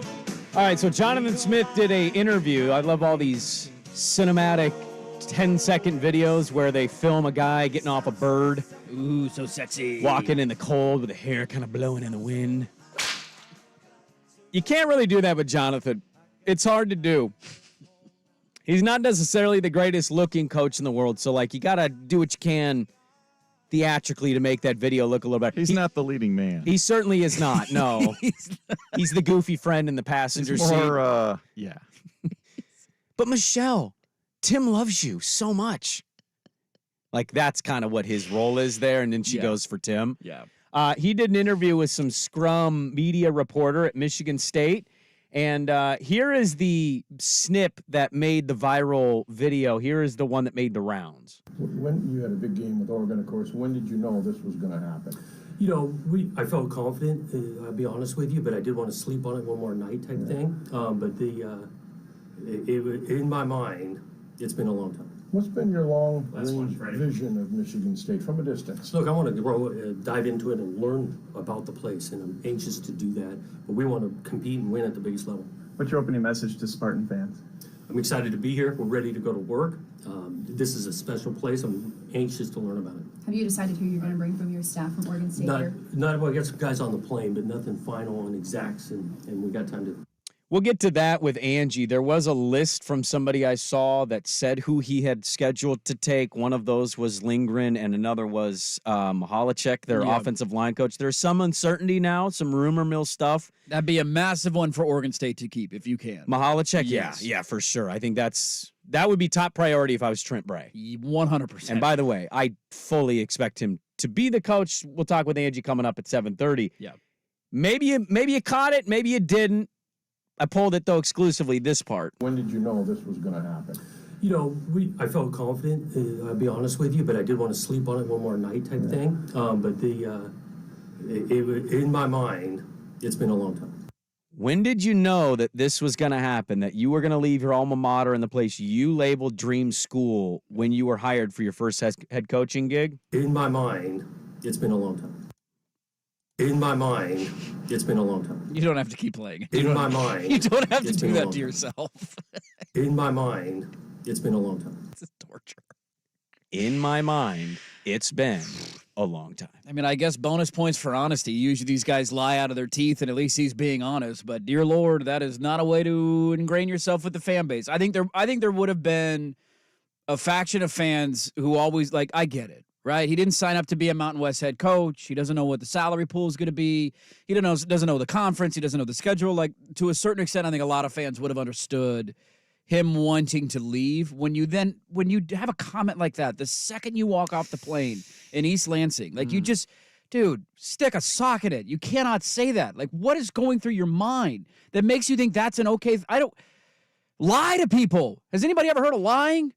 Like, hey, I just decided 2 days ago. I woke up this morning and they offered me the job and I took it. We all know that you're lying. We know that you decided 6 weeks ago, but lie to us, damn it. I don't want my wife to tell me I'm fat. I want her to tell me I look good, okay? Did you just ask what's on his mind? In my mind, it's been a long time. It's been a long time. God. Read the room. In my mind, it's been a long time. It's been a long time. I'll never forget that sentence, ever. Keep twisting the knife in the back. Keep twisting it and twisting it and twisting it. You bailed on your alma mater in their moment of need, and now you're just twisting it and twisting it and twisting it. That's going to be the ringtone for when Dirt calls you now. Oh, is it? On your phone, yeah. In my mind, it's been a long time. If he ever responds to something with "in my mind," it's been a long time, I'm gonna delete the group chat. It'll say Brandon Sprague has left the conversation. It's what I'm gonna do. There's a lot of people feeling like they're pulling knives out of backs today. I don't know. What I would say is something you hit on. I went and read some Reddit message boards, which, by the way, Michigan State's is not as electric as other message boards. Shocking, I know. Go green, go white. There were a little more 8 and 4, 9 and 3s being happy thoughts that I saw that I was surprised. I don't think that's the expectation. I'm just saying there were more of that than I was expecting. Give that 3 years, and that realization will go out the window. Dirt 2. They just hired Mel Tucker, and it went terribly. They think this is the guy, and part of the reason they think this is the guy He doesn't have off-field issues. If you don't think that's part of this for Michigan State, you're fooling yourself. Well, for now at least. Well, We'll see. yeah, for now. But Michigan State needs to get past the public PR shaming of what their coach allegedly was doing. They've not had a good run here as an institution. No, they have not. All I'll say is to hit on something you shared. Jonathan is a smart football guy. He knows what he wants and he knows how he wants to build it. Good luck to you. And I don't mean that as if like you're never going to win a game. I say that genuinely in this way. He's now rolling around with the pigs. Yeah. He's in the mud. He's rolling all around there. He stinks. He's just as dirty as all these other coaches, no matter how many fans thought he wasn't. If you're going to roll around as a pig, you better start oinking. That's what I'm going to say. He better start learning to be dirty and slimy and gross and do it. If you want to go to the Big Ten, okay. If you want to go win at Michigan State and you think that's where you needed to go win at a high level of college football because you think your skill set is deserving, you better be ready to be gross. He largely has never been gross. This weekend, he made his first step of being gross. He abandoned his alma mater. He stuck the knife in the back and got on a bird and flew to East Lansing, Michigan. And that's fine. That's his choice. If you want to go win and you don't want to be fired in 3-4 years, you better be ready to slop it up. Because if you don't, and you stick to your laurels of we develop guys, we get the guys for our system, the 3-star, 2-star guy, you're not winning in the Big Ten. You're already going to start behind Ohio State, Michigan, Penn State, Oregon, Washington, USC, maybe UCLA if they make a coaching decision, maybe Iowa just because they like to slop it up in a different way, and maybe Wisconsin if Fickle can turn that thing around in the next year. You're already starting in like the 8th spot, the 7th spot, the 6th spot. Right. You want to go win? Good luck. You want to be pig? You want to be gross? You better lean into it, because if you half-heartedly do it, your ass is not going to win in the Big Ten. So that would be my message to Jonathan Smith is, you want to go do this? Okay. You think that's the place? I can't talk you out of it. It's a done deal. You better be willing to slop it up. That guy does not have the reputation. He does now for Oregon State fan. Is he going to do it in East Lansing? That's another story. We have to wait and see. But if you want to roll around with the pigs, you better be willing to get dirty and oink it up, man. I had a buddy who is actually a Duck fan who texted last night into our group chat that includes Ducks and Beavers and a Husky. When this doesn't work, and it won't, he'll never be able to forgive himself. And I thought that was a really good way of putting it. We'll see how this turns out in 3 or 4 years. I have never viewed Jonathan Smith as a slam dunk. Oh, I say we check in 2, because Sure. year 1 isn't great. Those fans And it ain't going to be great. That roster's in rough shape, man. It's going to get picked. They've lost their best players in the portal. Keon Coleman has been a stud at Florida State. He was at Michigan State, man. They lost half their team last year, and that was when Mel Tucker was still there. This is a really tough situation to walk into. You have to go learn the recruiting grounds immediately and recruit against Ohio State, Penn State, and Michigan. Good luck. You couldn't recruit against any of the schools here. Exactly. Now, everybody's going to say, well, he's got a bigger budget. Michigan State's got a lot of money. Guess what, man? When you're dealing with programs like this, everybody's got money. Yeah, who doesn't have money? Everybody has NIL money to spend. Michigan State's got a billionaire. Guess what? So does Michigan. So does Ohio State. So does Penn State. So does Oregon. So does USC.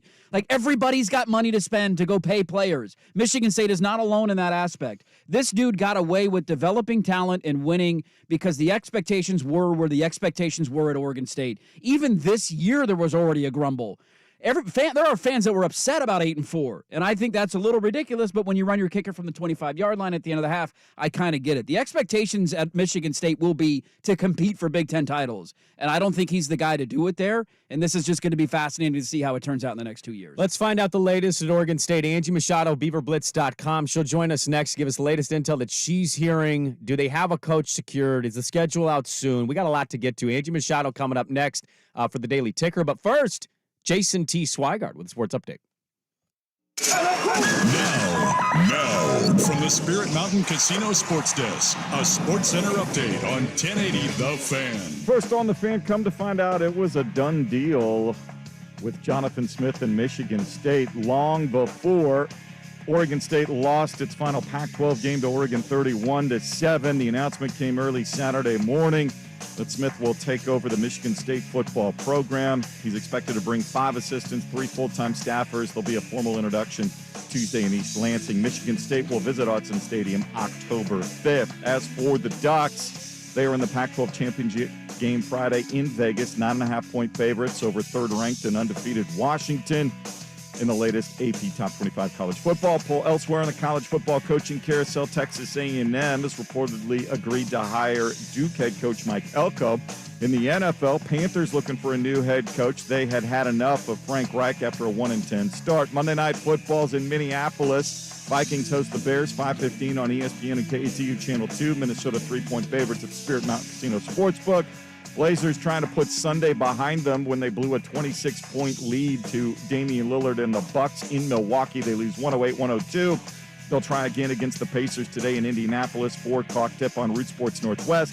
Portland 13.5-point underdogs. More sports scores and stories in 30 minutes. Jason Swigart from the Spirit Mountain Casino Sports Desk. Get in the game at Spirit Mountain Casino. Watch and wager on all the pro and college action. Learn more at spiritmountain.com. Tired of getting dinged by subscriptions? We won't send you a bill. Portland's sports leader, 1080 The Fan.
And Sprague visit the insiders that are covering the stories you've heard about and some you haven't. How'd you do that? Actually, I'm not even mad. It's amazing. The Daily Ticker with Dirt and Sprague on 1080 The Fan. All right, Daily Ticker time on a Monday. We're talking Jonathan Smith, bolting Oregon State for Michigan State, and let's dive into it a little bit more with Angie Mado, who knows the program well. BeaverBlitz.com, at Angie Machado1 on Twitter. Go give her a follow.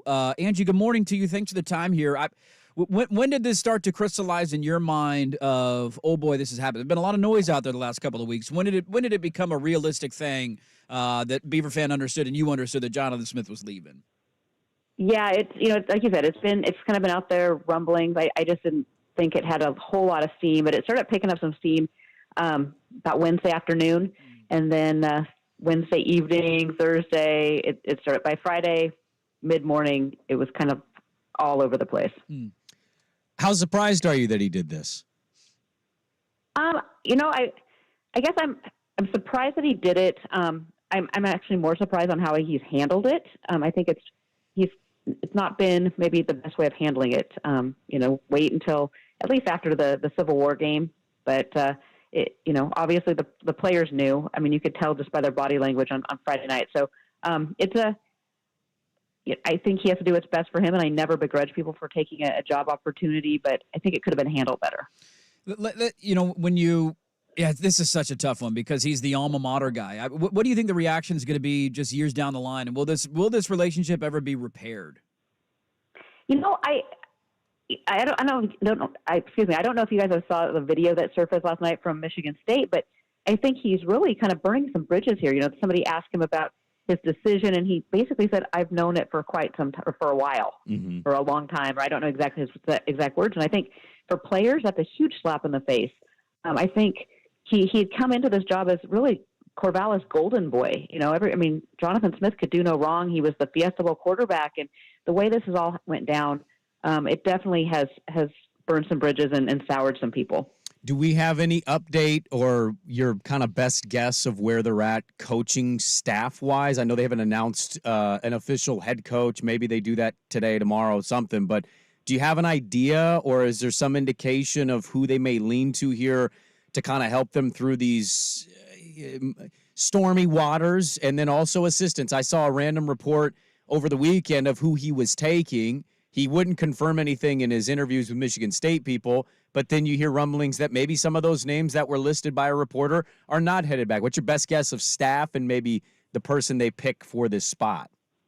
Yeah, it's super fluid right now, but Scott Barnes has to actually move pretty quickly. I mean, Oregon State is a victim that's bleeding multiple wounds right now. You have transfer portal, you have signing day coming up, you have bowl game. There's so much coming up in this month of December upcoming that they really need to act quickly. This isn't one that you can actually have a long search for. So our indications and everything we have heard is that Scott Barnes is really targeting Trent Bray. And that makes a ton of sense. The players are totally behind him. At one point he was on Jonathan Smith's list to head to Michigan State, which is why he was not asked to be interim head coach. So right now, Kefense Henson is named interim head coach for Oregon State, but Trent Bray is not in East Lansing, and indications are that he could be named as early as this week, later this week as head coach. So that is one thing that, we've been watching really closely. I've heard Paul Christ is interviewing today. Kerry Eggers has reported that. So, there's some other interviews going on, but all indications that we have heard from our sources is that Trent Bray is the front runner for this job. Now, looking at who Coach Smith took, initially it looked like he was, taking Keith Banafa, the running back coach, Coach Wozniak, the tight end coach, Coach Mihalacek, Coach Lindgren, Coach Blue on that side of the ball, on the defensive side of the ball. There have been some reports that, Oregon State is trying to retain Coach Wozniak and Coach Mihalacek. So I don't have a ton of faith of that happening, but it is on the table. They have not signed anything. As per Jonathan last night, nothing's finalized. So there is some back and forth going. That's a glimmer of hope because you've had one of the bbest offensive lines in the country and a Joe Moore Award finalist as a unit again this year. It'd be a huge coup to keep him around. I think fans are also, it's like a double kick in the nuts where you have everything going on with the conference and then this piles on over the course of the weekend, and I think they're looking for a semblance of hope and what the future is going to look like. You mentioned you like Bray to be the potentially the next head coach, and I think that'd be a good hire for them. Where are we at on a schedule release in that announcement? Because I think that's the other thing that everybody's waiting for is just who are we playing next year? What's it going to look like? Who's going to be on that schedule? What are you hearing on that front? Yeah, so I mean that's been kind of a sticking point because earlier in November we had heard that it was coming. It was a week or two out, and then I had heard that the plan was to announce Coach Smith's contract extension and the schedule on Friday of Civil War, and then that got pushed out. So again, I'm hearing end of the week for schedule. So do they package that potentially with a coaching announcement? Mm-hmm. I don't know, but I've heard every single source I've spoken with says it's close. So I don't know if they're waiting for one team to sign off. I don't know the specifics, but I do know it's close. Okay. Oregon State, I'm kind of curious with the leadership. I said last week that it just feels like everything that happens that's around them, they're just reactionary. And I just personally don't think at college football you want to be the reactionary school. You want to be aggressive. And some of these things are out of their control, obviously.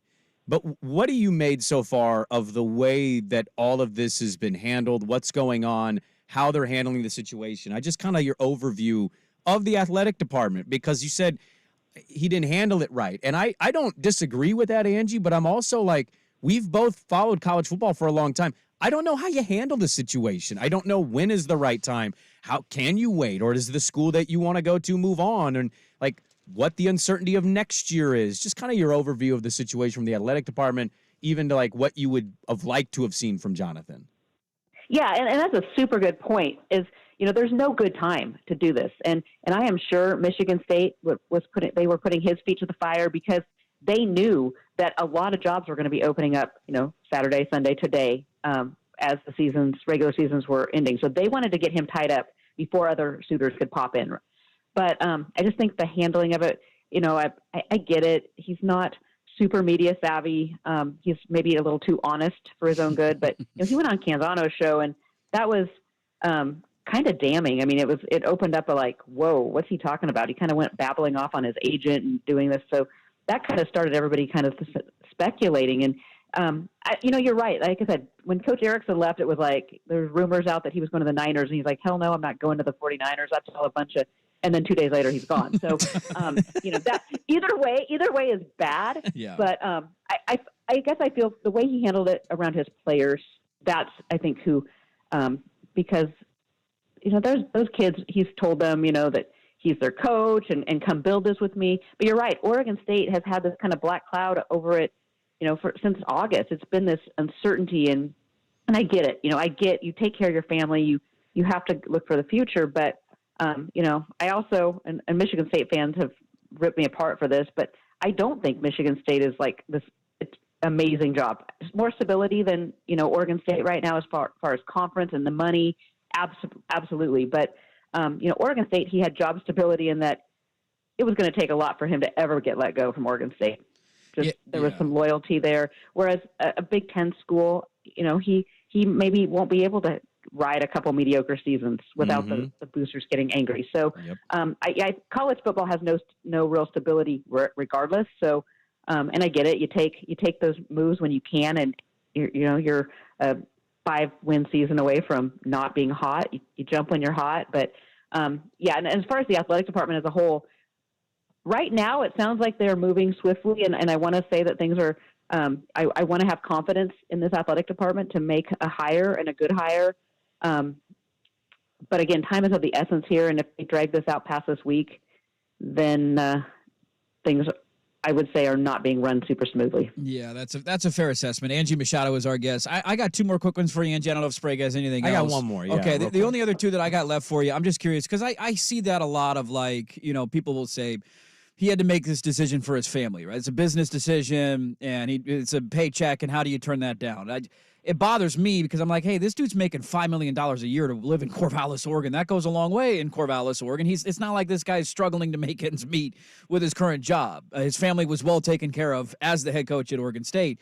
I'm just curious, one, was there any, do you have any reporting on what the potential offer was from Oregon State? Because I know they've been talking in the last couple of weeks to try and get him a new contract, and where that pay bump maybe would have taken him to, because I don't believe we've seen the Michigan State number yet. So I'm just curious on that. And then the other part of it I think that everybody wants to know is where are we at on the player departure front, if you know anything? Because I think that's the big fear of coach leaves. What happens to the roster now? Yeah, so I don't know numbers. I had heard that Oregon State was working on a deal that was going to get him, what he wanted and what he needed. So, and I know, $5 million in Corvallis. I mean, heck, that's, and then also to not have to do all the media and the booster events that he's going to have to do elsewhere, right? He doesn't like that kind of stuff. He could live the guy was going to the Boys and Girls Club running the basketball club for his kids' basketball teams. That's not going to be necessarily happening in East Lansing. And he's going to be busy doing a lot more media engagements, a lot more booster engagements. So, it comes with a price.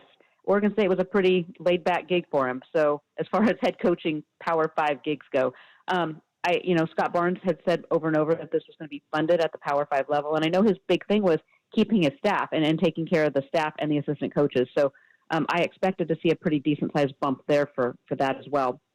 We haven't seen anything from Michigan State.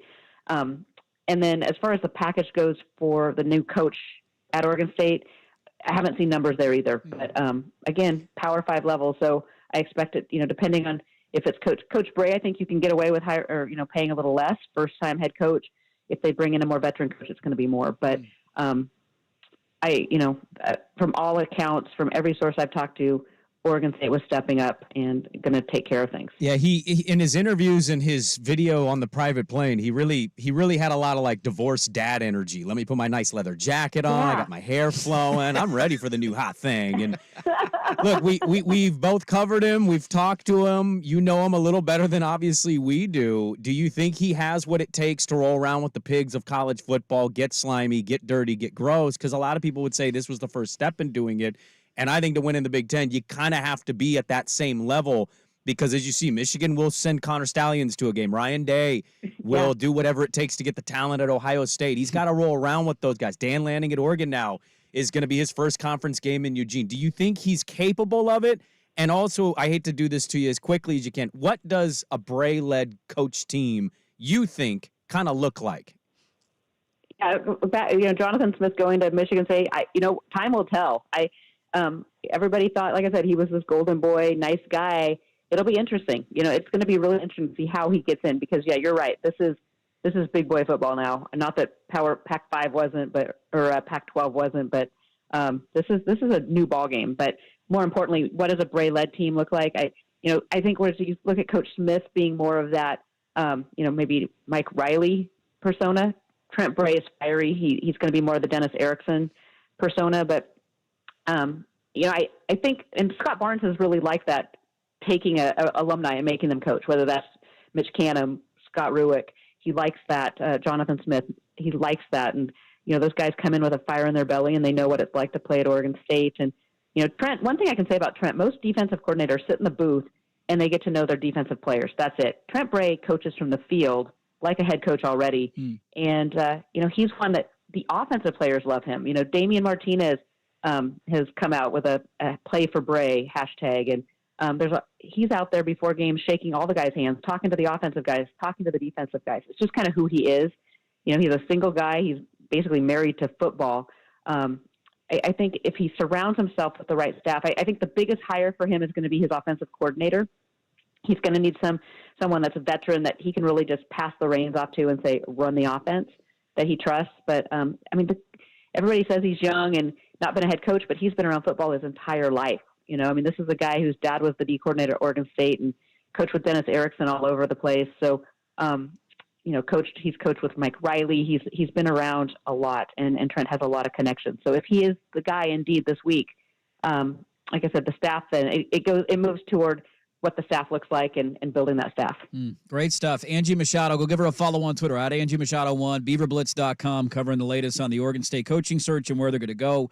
Seems like Trent Bray could be announced soon, and we eagerly await the news. Thanks as always for the time, Angie. We appreciate it, and hopefully you're hanging in there, because I know it's probably been a long weekend of reporting and following all this. It has been a long weekend, and I just want to get a quick plug in. Black Friday or Cyber Monday is going on today and tomorrow at Beaver Blitz, so 75% off. Get you a whole year for $26.85. There you go. Thanks, Angie. We appreciate it.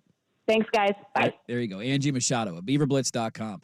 A lot to digest there, and I want to dive into it. I'm also going to ask a question. This isn't even just a state of Oregon thing, but I think it definitely applies to the state of Oregon. A question about college football coaches who are moving jobs, just in general, that I find fascinating. And then what do we make? Trent Bray. Are we ready for the Trent Bray era? Does that get you excited? Let's start diving into that a little bit coming up next on The Fan. Who's stinking it up? Do not go in there. It's time for Who's Stinking It Up, a sports lowlight that's ripped from the headlines. We couldn't do diddly poo. Brought to you by Three Mountains Plumbing. Schedule your appointment online at threemountainsplumbing.com. Milrose stands in, lets everybody get downfield, still standing. He throws into the end zone. He caught it. It's caught! It's caught by Isaiah Bond! Caught by Isaiah Bond in the corner of the end zone. Touchdown, Alabama! There we go. Eli Gold, Bama Radio Network, Learfield Sports. I didn't think that Alabama at a 4th and goal from the 30 was going to score a touchdown. Just didn't think it was possible. And there you go. Alabama comes back and wins the Iron Bowl. Somehow they continue to survive. They are a cockroach in the SEC this year. The conference has not been able to kill them, and let's all pray that Georgia finishes the job on Saturday. Who's stinking it up? Auburn's defense, brought to you by Three Mountains Plumbing. Make plumbing and electrical services delightful. Get your time back. Let the pros tackle whatever projects you need completed. Schedule an appointment online. Three Mountains Plumbing. That's threemountainsplumbing.com. Hey, everybody. Sprague here. Leaves are falling, cold.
A taste of welcome.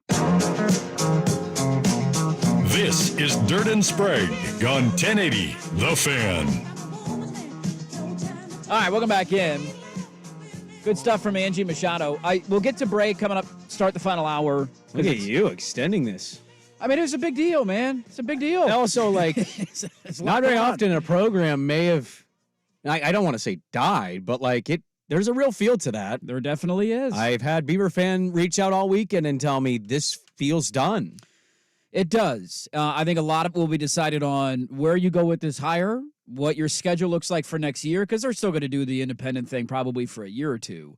The other bad part about all this, too, that I remember going through when multiple coaches have left Oregon, and the worst part is an old fuddy-duddy is trying to read through cryptic tweets from players about what is this, like Aiden Childs is putting rap lyrics up, and I'm like, I don't know what any of this means. Brenna Green was on her grind on social media this week. She's like, look what he posted on Instagram. And I'm like, you followed him on Instagram to see that? We're using emojis with like glasses, and I'm like, I don't know what that means. What does this mean? I'm too old for this. I can't understand it. Let me tell you, I was excited to unfollow Damian Lillard on Instagram once he was traced. Thank God I don't have to fake caring about this anymore. Exactly. The athlete cryptic stuff is hilarious. I was just going through my mind, and I think you can make this argument for the state of Oregon. Has there ever been a coach for the state of Oregon State primarily, that has gone on to be more successful at the place that they went to?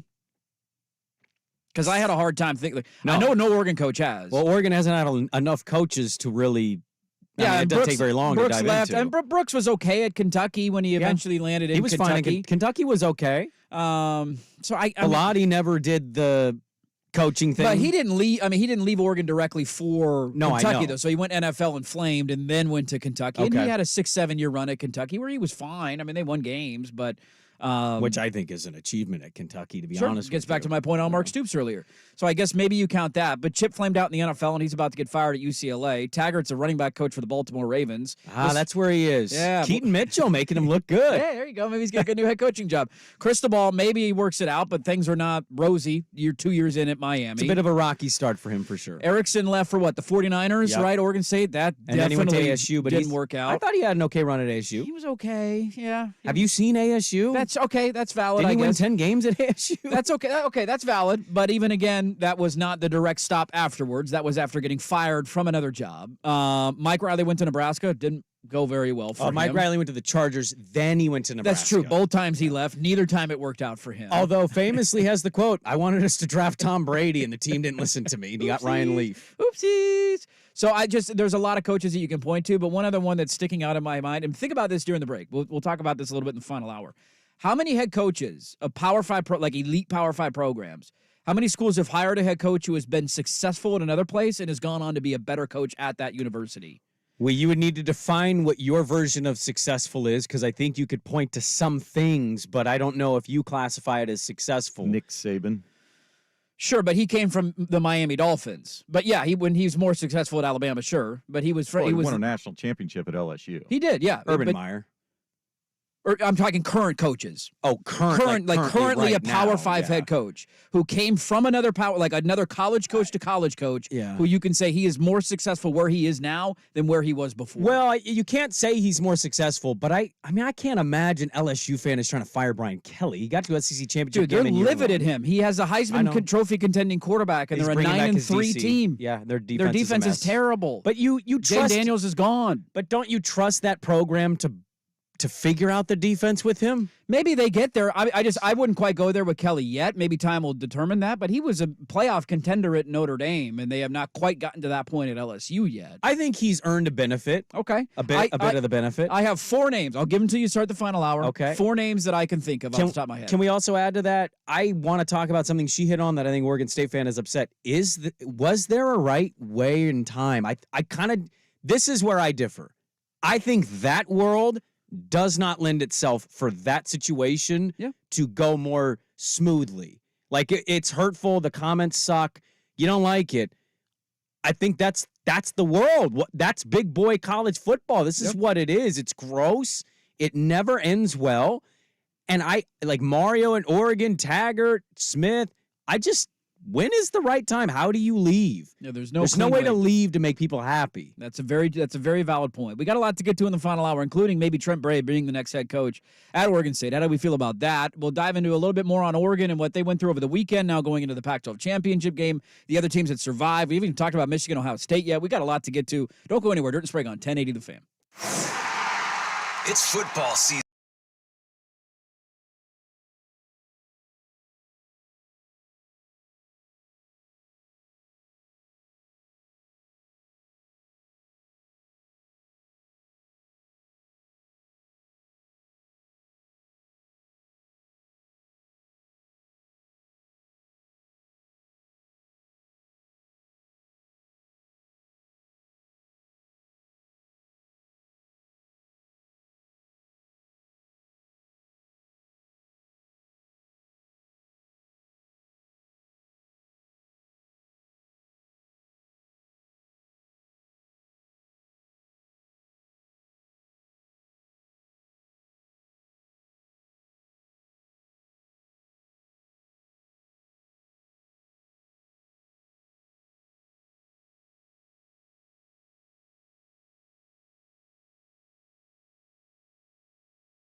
Odyssey app and 1080 The Fan.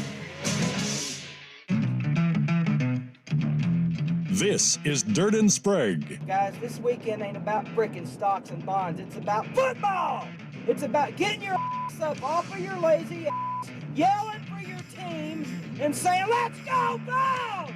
Damn it! With Andy Dirt Johnson and Brendan Sprague. And for the love of God, people, quit doing the frickin' wave. Are you kidding me? The wave? Jesus. Nobody does the wave anymore. Yeah, the Billy Bobs do it in NASCAR at the racetrack because there's nothing else to do there except and watch the damn cars go in circles and wait for a wreck. Dirt and Sprague on 1080. Damn it, son! Do y'all hear me? The Fan. Hey, let's do this final hour. Dirt and Sprague here on Portland Sports Leader, 1080 The Fan, 99.5 HD2, the Odyssey app, and live every morning on YouTube. While you're there on YouTube, we have really good numbers today. People are interested in what's going on in the sports world. So hit the like button if you can. That'd be great. Mash the subscribe button. Is that what you have to say now? Mash it, huh? You don't just press it. You have to mash it. If you don't mash it, it doesn't stick. We need the subscribe to stick. So mash the subscribe button while you're there. Yeah.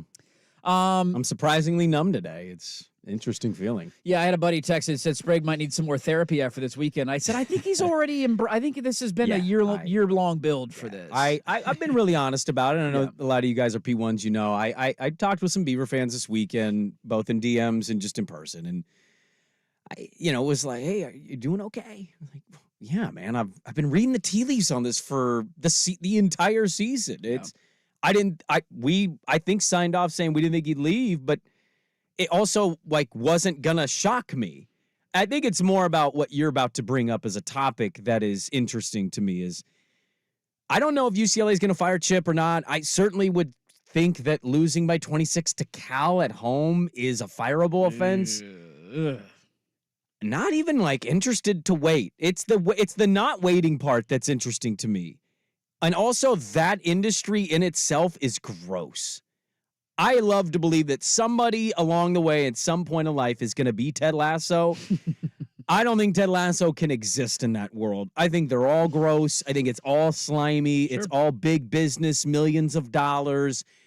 And I don't know how long it traces back, but clearly his agent was given some kind of MO to take phone calls and be open-minded about things long before this week. This didn't just start. I've shared this before.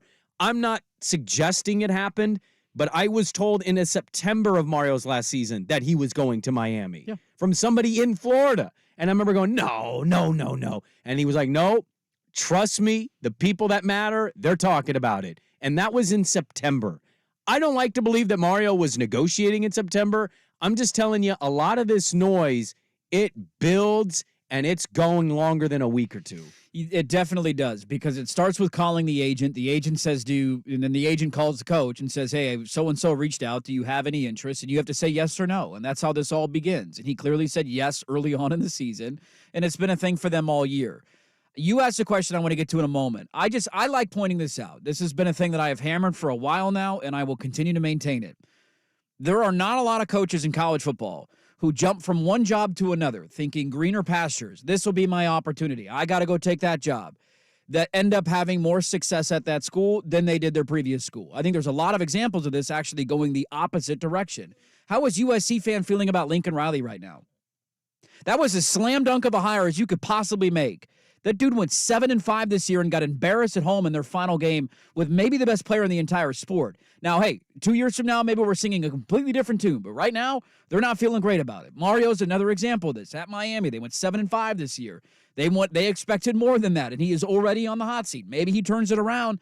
But we always act as if these coaches bouncing are going to go on and win. I asked this question going into the break. How many coaches have left a college football program, not like Harbaugh coming from the NFL or Saban coming from the NFL, where a college head coach jumped to another college job thinking greener pastures and are having more success? Because I can only think of 4 names, and one of them's a little questionable.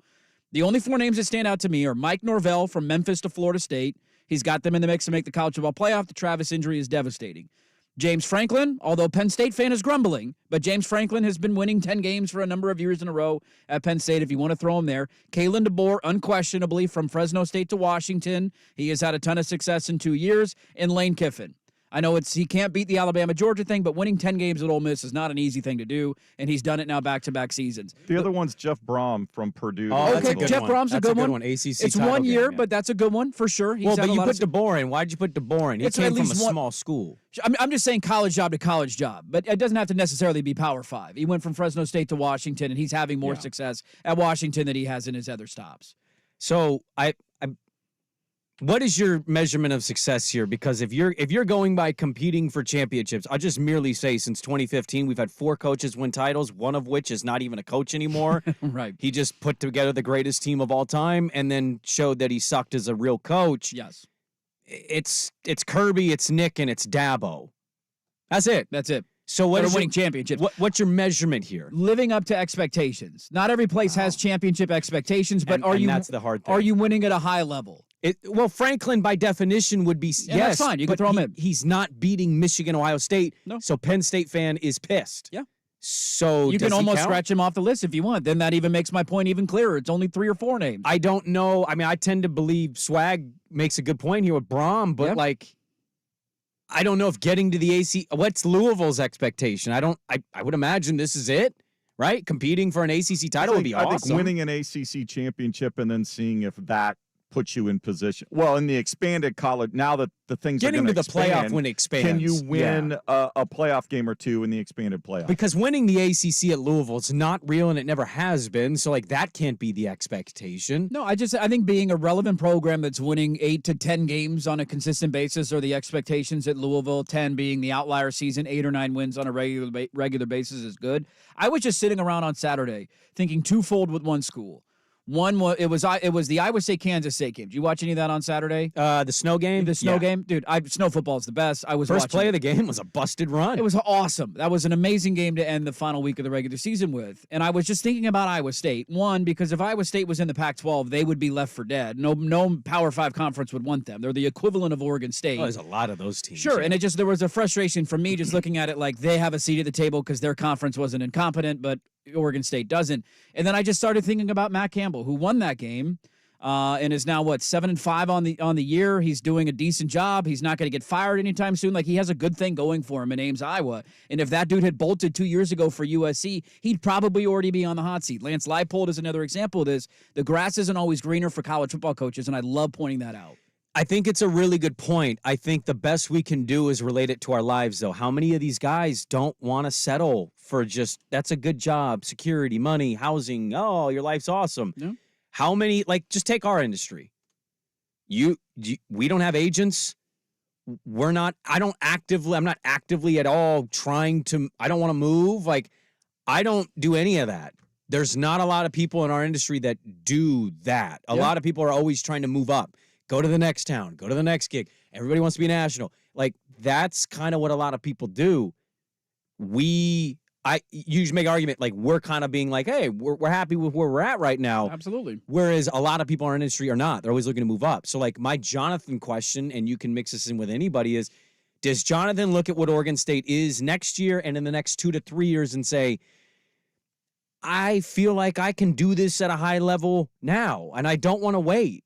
I know Beaver fan today, and this is not to excuse comments and the way everything is handled, but paint yourself a picture. What happens if they lose talent because, they're going to be in the Mountain West basically next year. Mm-hmm. And then in 2 years, they lose a little more talent. Now they're at the level of Fresno and San Jose State on just a talent composite, ranking. Sure. What happens when he loses 3 or 4 games in that situation?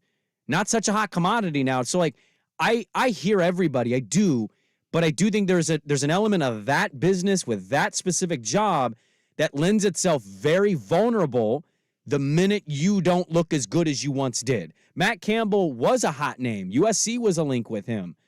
Now he's 7-5. Yeah, he's happy in Ames. Is he the hot name anymore? He's already been passed by Stoops, by Elko, by Kiffin, by Jonathan. He's not a name you hear anymore.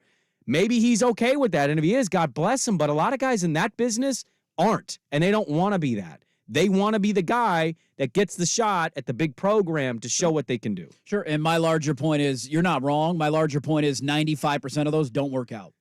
But I don't think most of those guys operate in that world. That's fine. They don't have to operate in that world. That's just a fact. It's a fact that the vast majority of these hires don't work out. If Mike Elko in 2 years at Texas A&M goes 6-6, 7-5, immediately hot seat. Oh, yeah. Year three would be massive. That dude was made at Duke. Yes. Made. He made that program relevant for the first time, maybe in my lifetime. Cutcliffe had some decent years there. But he was made there. This is just my larger point. Maybe it's just coming from my DNA traits that I understand that. Like, just every opportunity that comes your way, the grass is not always greener on the other side of the fence. Sometimes you have a good thing going. And I don't like computing college coaches to normal run-of-the-mill jobs because the pay structure is different. Dude's making $5. They were going to offer him $6 million to live in Corvallis, Oregon.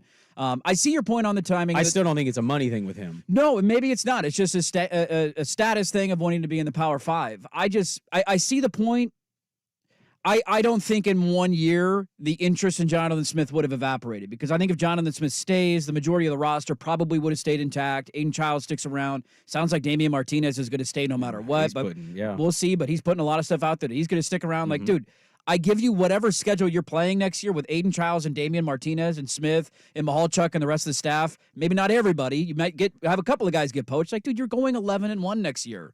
His name's not going to fall off some radar, and you could have been viewed as, I helped guide us through this. It might end up in them. Okay, so they go 11-1 or 12-0 in their whatever their schedule is, okay, in this scenario you're painting. Yes. And they go to the playoff, and then you think Oregon State fan is then like, you know what? Good luck to you, man. Thank you for everything, and we're okay now. I don't know if there was ever going to be a moment, no matter what Oregon State fan is saying today, where that doesn't hurt or that doesn't feel like a bit of a knife in the back. Because here's the other part. He may not have handled that right. He has not had the right comments. His presser is on Tuesday. We'll see what he says. I think it's kind of a summation of the situation. And, like, it's the final death blow. It's like, cool, our own guy. You know, and he could have guided him through next year, maybe had an amazing season and had a shot at the playoff. And then it's okay to leave. I don't know if this was ever going to feel good for Oregon State fans. You're not wrong there. I got a couple of thoughts I want to carry on the other side. I think the other tough part that I have with this, I mean, you're 100% spot on. Whenever you leave, there's no good way to do it. It's always going to be an ugly divorce, no matter the timing of it.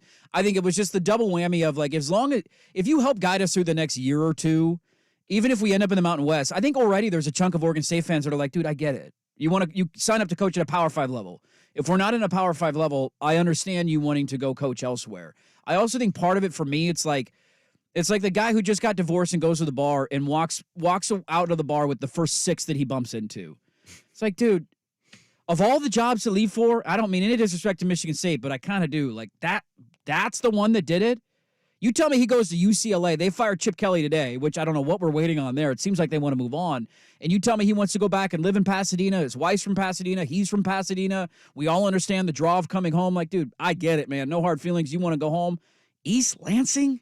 Michigan, like the first girl that flirts with you at the bar, you're like, let's get married. I am a little surprised he didn't wait on the UCLA thing, like, admittedly, if he was going to leave. But I don't know, man. He clearly, I really don't believe with him it's money. I really don't. Now, Big Ten football, resources, assistant salary pools, like Oregon State's doing the whole, like, oh, we're committed. And that's great. But we know where the real money in college football is. Michigan State's pie is significantly larger than Oregon State's. There's something about that job that clearly he didn't want to wait. I don't get it, man. That's what I'm having a hard time I don't think he views it as 6, and maybe that's the divorced dad energy he's really shown the last 24 hours with his leather jacket, his scarf, his hair's free flowing now, like, you know, but he don't view her as a 6. He's viewing that job as like a 9, and he's super excited about it, and I don't know what it is, I don't get it. But he clearly is seeing something in that job far more than he would UCLA.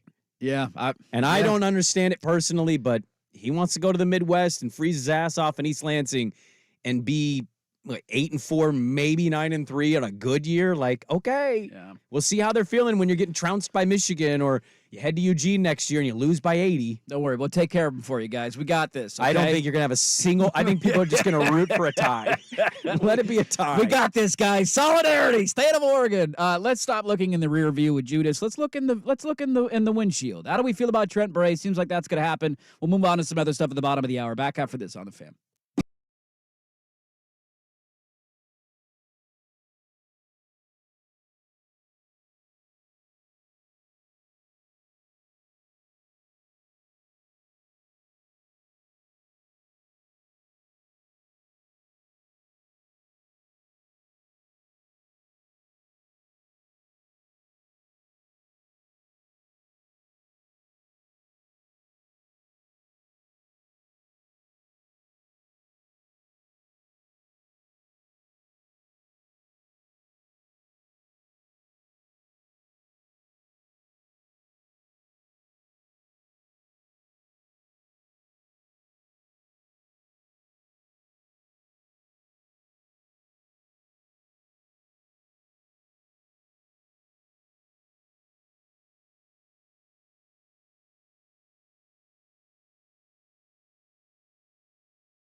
This is Dirt and Sprague on 1080 The Fan. As one Husky P1 puts it at the Vancouver Ford text line, it is kind of wild. You guys have yet to touch on the fact that we just had the first, where did it go? And only undefeated team in Pac-12 history, yet 90% of their fan base is acting like somebody kicked their dog and peed in their Cheerios and boinked their mom all on the same day. It's a very conflicted day to be a Husky fan. I saw a quote that Softy sent out from Greg Lewis, who basically said, no matter what happens after today, it's been a great success. And I went, look, you're not wrong. You're not wrong. But you got a legend, Greg Lewis, running back. But you got a Pac-12 title game against a rival, and if you lose, you're not going to a playoff. Like, and you're 9.5-point dogs. I don't That think line is wild, dude. I told my cousin, who's a UW You're alum, really a 10-point spread. Are you kidding me? if that gets to 10, I have to take Washington at plus 10. Oregon could very well trounce them.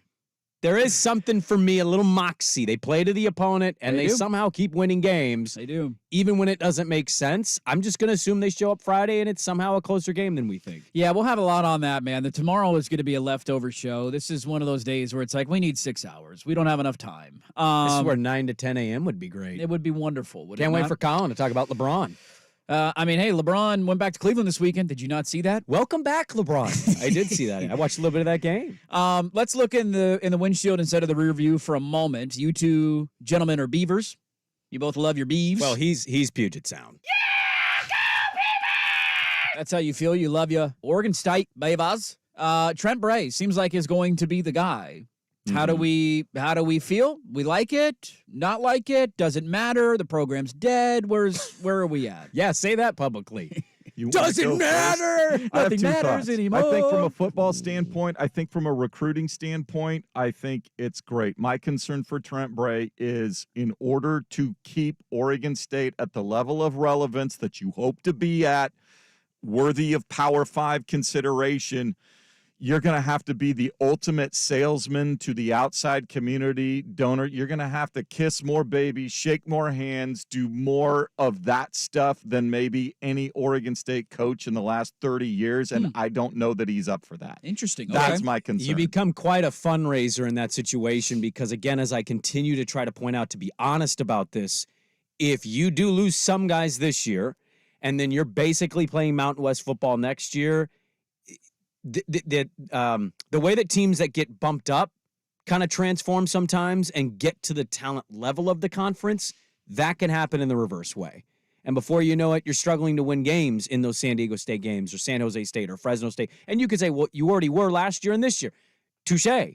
That's kind of my point. When do you suddenly not have that upper hand in talent?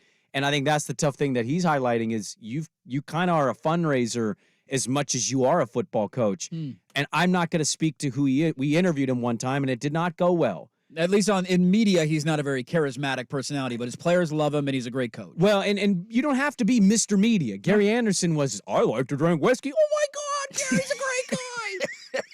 And then you look back and you go, why was he highlighting how much we squatted as a team? What did that do for us? You don't have to be Mr. Media savvy. Jonathan wasn't. No, he was not. But, man, I don't want to pull it, but you can go check our interview with Trent Bray 2 years ago. It was a disaster. It was a 2-word answer to every question. Hey, defense really found something there on the left side. What were you seeing from the offense versus what you expected from them? Yeah, we played hard. Okay. Thank you. Like that, you got to stop that. Yeah. Lean into the football thing. Lean into football bro who's angry and fired up. That's what his persona is. Be Dan Campbell. Well, and I think he's going to have to spend a lot more time doing it than Jonathan Smith did. Well, I think he loves football. He wants to coach football. He wants to be with his guys and his players. But I think you're going to have to do more outreach as a head coach going forward. The situation demands it. And I don't know that that's what he wants to do. You may not agree with this, and that's fine, because I think a lot of Oregon State people with these Jonathan things are rallying together. We put up a poll question as soon as it was announced. Was this the death nail in the coffin? There are a lot of people, no matter what Twitter's telling you, that do believe that was it. Oh, and I don't blame anybody for feeling that way. And it's hard not to kind of share those same feelings, to be honest with you, given that we even have the schedule release. I know it's coming out today or sometime this week. That was a double whammy, too, to hear Angie say they were waiting for the Jonathan Smith contract extension to announce it at the same time. Like, what? Well, that's my kind of other point what are here. We doing like, here, dude? How do I say this without... Did Barnes really think he had a shot? That's the question I have. They were caught flat-footed. If they did, they were caught completely flat-footed and off guard again for the second time in 6 months. Yeah. So, like, that's a horrible indictment. Well, yeah, I want to be honest about this. Let's move the Jonathan thing away. He did what he did. How much of this is what's going on behind the scenes? Yeah. Like, I can't... I'm not blaming... Like, Wilner was like, if you want to blame Pie... First of all, you blame Kliavkoff more than Scott? What are you doing? No. Do you cover the... I thought you covered the conference. What are we doing? He took a $30 million television contract to the universities a year ago and said, would you like this? To his bosses, by the way. To his bosses, and they said, nah, let's hold out for 50. Now, we've brought great ideas to our bosses. They don't always pick them up. It doesn't always happen that way, and there's only so much you can do. How is this not a leadership question? Yeah. Jonathan, I really don't believe Jonathan leaves if they're in the conference still. I really don't believe it happens. He may eventually have left, but what pressed him to want to do this? The conference uncertainty, the money uncertainty, the television uncertainty, the relevance uncertainty. There's a lot that you can point to. You got to figure it out, And man. I think it's a fair thing to also be highlighting who's running this. I mean, the OSU president, has she ever cared about football? I don't think she has. Not until the Pac-12 dissolved, and then she realized how much money was coming in and how much money they were losing. And all of a sudden, she's a big football fan now. And every time Oregon State's been in a situation, Barnes is caught saying, we're going to be fine. Yeah. Like, you're reacting. Don't be reactionary. When you're reactionary, it's never a good sign for you.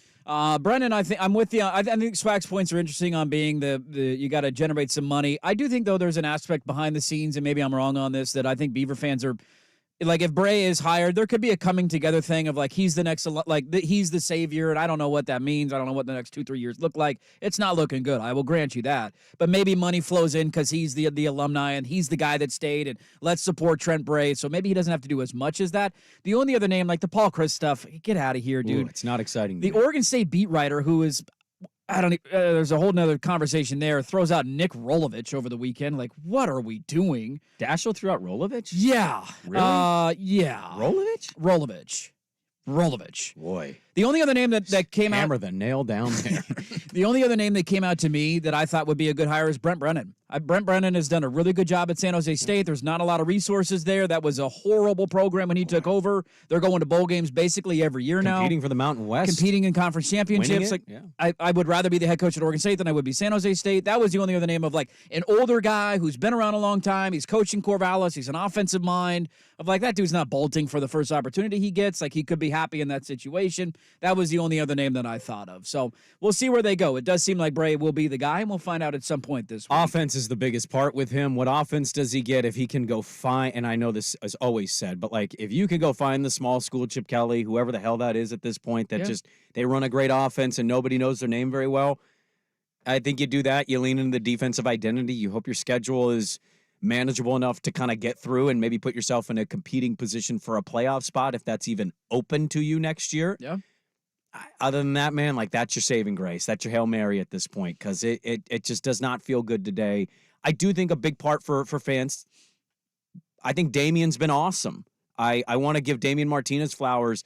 I don't know if he is going to stay. I want to believe that he is. He continues to kind of dig the heels in. Be massive if he did, man. Well, you know, he only has that guy one will more go down year. as a legend. If he sticks around and he goes for 2,000 yards or something next year, he would be an all-timer. I think he has really rallied fans where we all kind of see what the future feels like, but, like, he is giving hope. Yep. And I think it cannot go understated what that means to a fan base to have that kind of player be kind of this vocal on social media and make you feel a little differently than you do. Nice. Some people still have a hair of loyalty, and Damian Martinez seems to. Let's get to chaos. It evades us once again. Husky fan, how you feeling? Michigan wins the big rivalry game. Alabama, dear God. We get to all that coming up next. First, your Swag with Sports Center.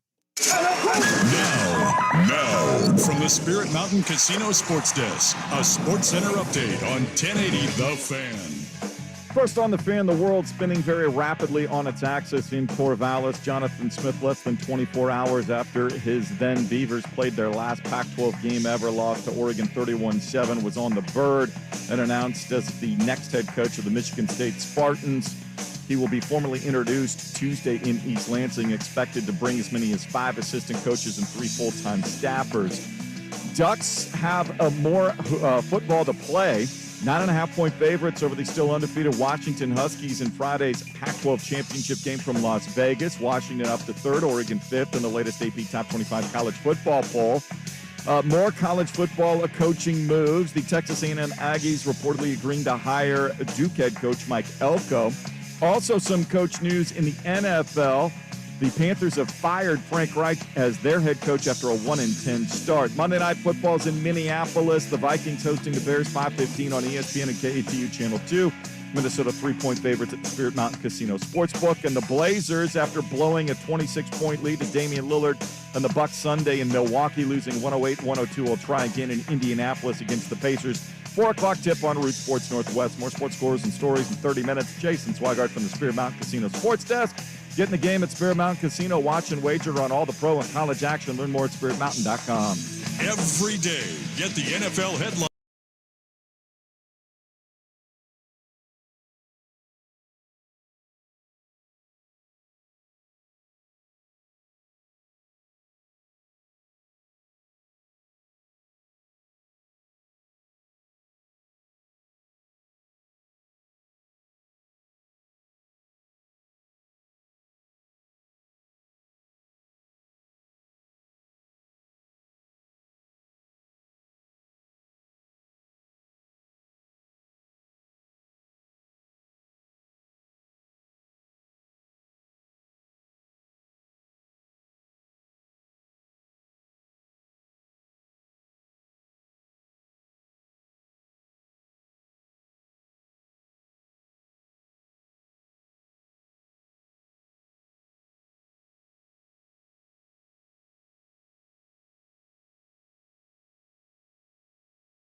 fun.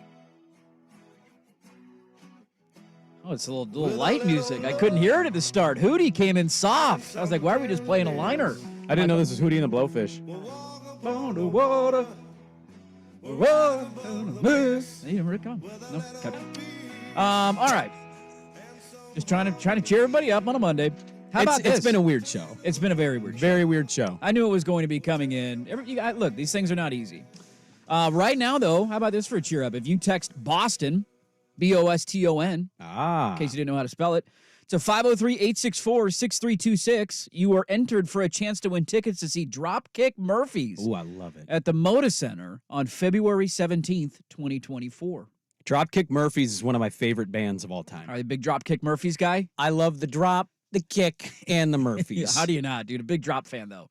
A little bit more than Kick and Murphy. I'm a big drop guy. Yeah, poor Kick, though. Always gets kind of looked over. That is on February 17th, and where you're going to have a chance to win tickets all week long. Again, you got to text Boston to 503-864-6326. Swigard, you do the post-game show, like, throw your crap away. Throw your crap away, I need okay? post-game Come on. sheet in Clean here. it up in here. What are we doing? I don't know how we didn't see it coming. We probably should have. All three of us idiots. He's having a day, too. He really is. All three of us took a team to cover this weekend, despite the evidence pointing to the contrary, that this was going to be a tight game. And we all were like, this will be the one that's the blowout. We all three took Washington to cover a 16-point spread in the Apple Cup. Oh. And they have now played 8 straight games within one possession. I know the USC game ended up being, a 10-point win, and I think they haven't won a game by more than 10 points. Stanford game was a 9-point, but every game for 8 weeks in a row has been tight, and they got outgained. The irony of them going for it on 4th down 2 in their own territory was hilarious. They got away with about 3 holds and a block in the back on that play, but it was a brilliant design, and Washington survives once again. I thought it was interesting to hear the play call at the Odunze reverse on 4th down deep in their own territory. It was a ballsy call. That was all Penix's decisions, like hand it off to Johnson or pitch it to Odunze. They keep escaping.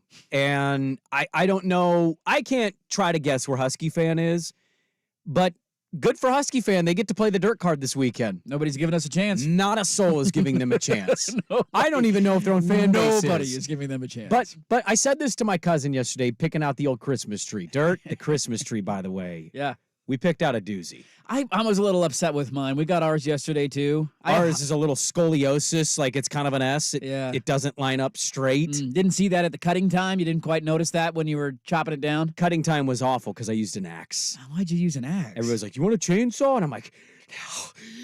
Why would you do an axe? I go old school Christmas tree. I handsaw or I axe it. I mean, a handsaw, yeah. Axe, that seems like it took a while. A lot of effort. Yeah, Paul Brandon out there. I didn't realize how high my ceilings are in the new house, and we put our tree in, and it looks like a mini tree. I got like 2 feet to spare. Oh, yeah. You always have to check that out. Disappointed, yeah. But I was talking to my cousin. He's a UW fan. He's not like one of the diehards, but he went to UW. And I said, man, 9.5, 10 points is a big spread. And he goes, I understand. I get it. He gets it. He understands it.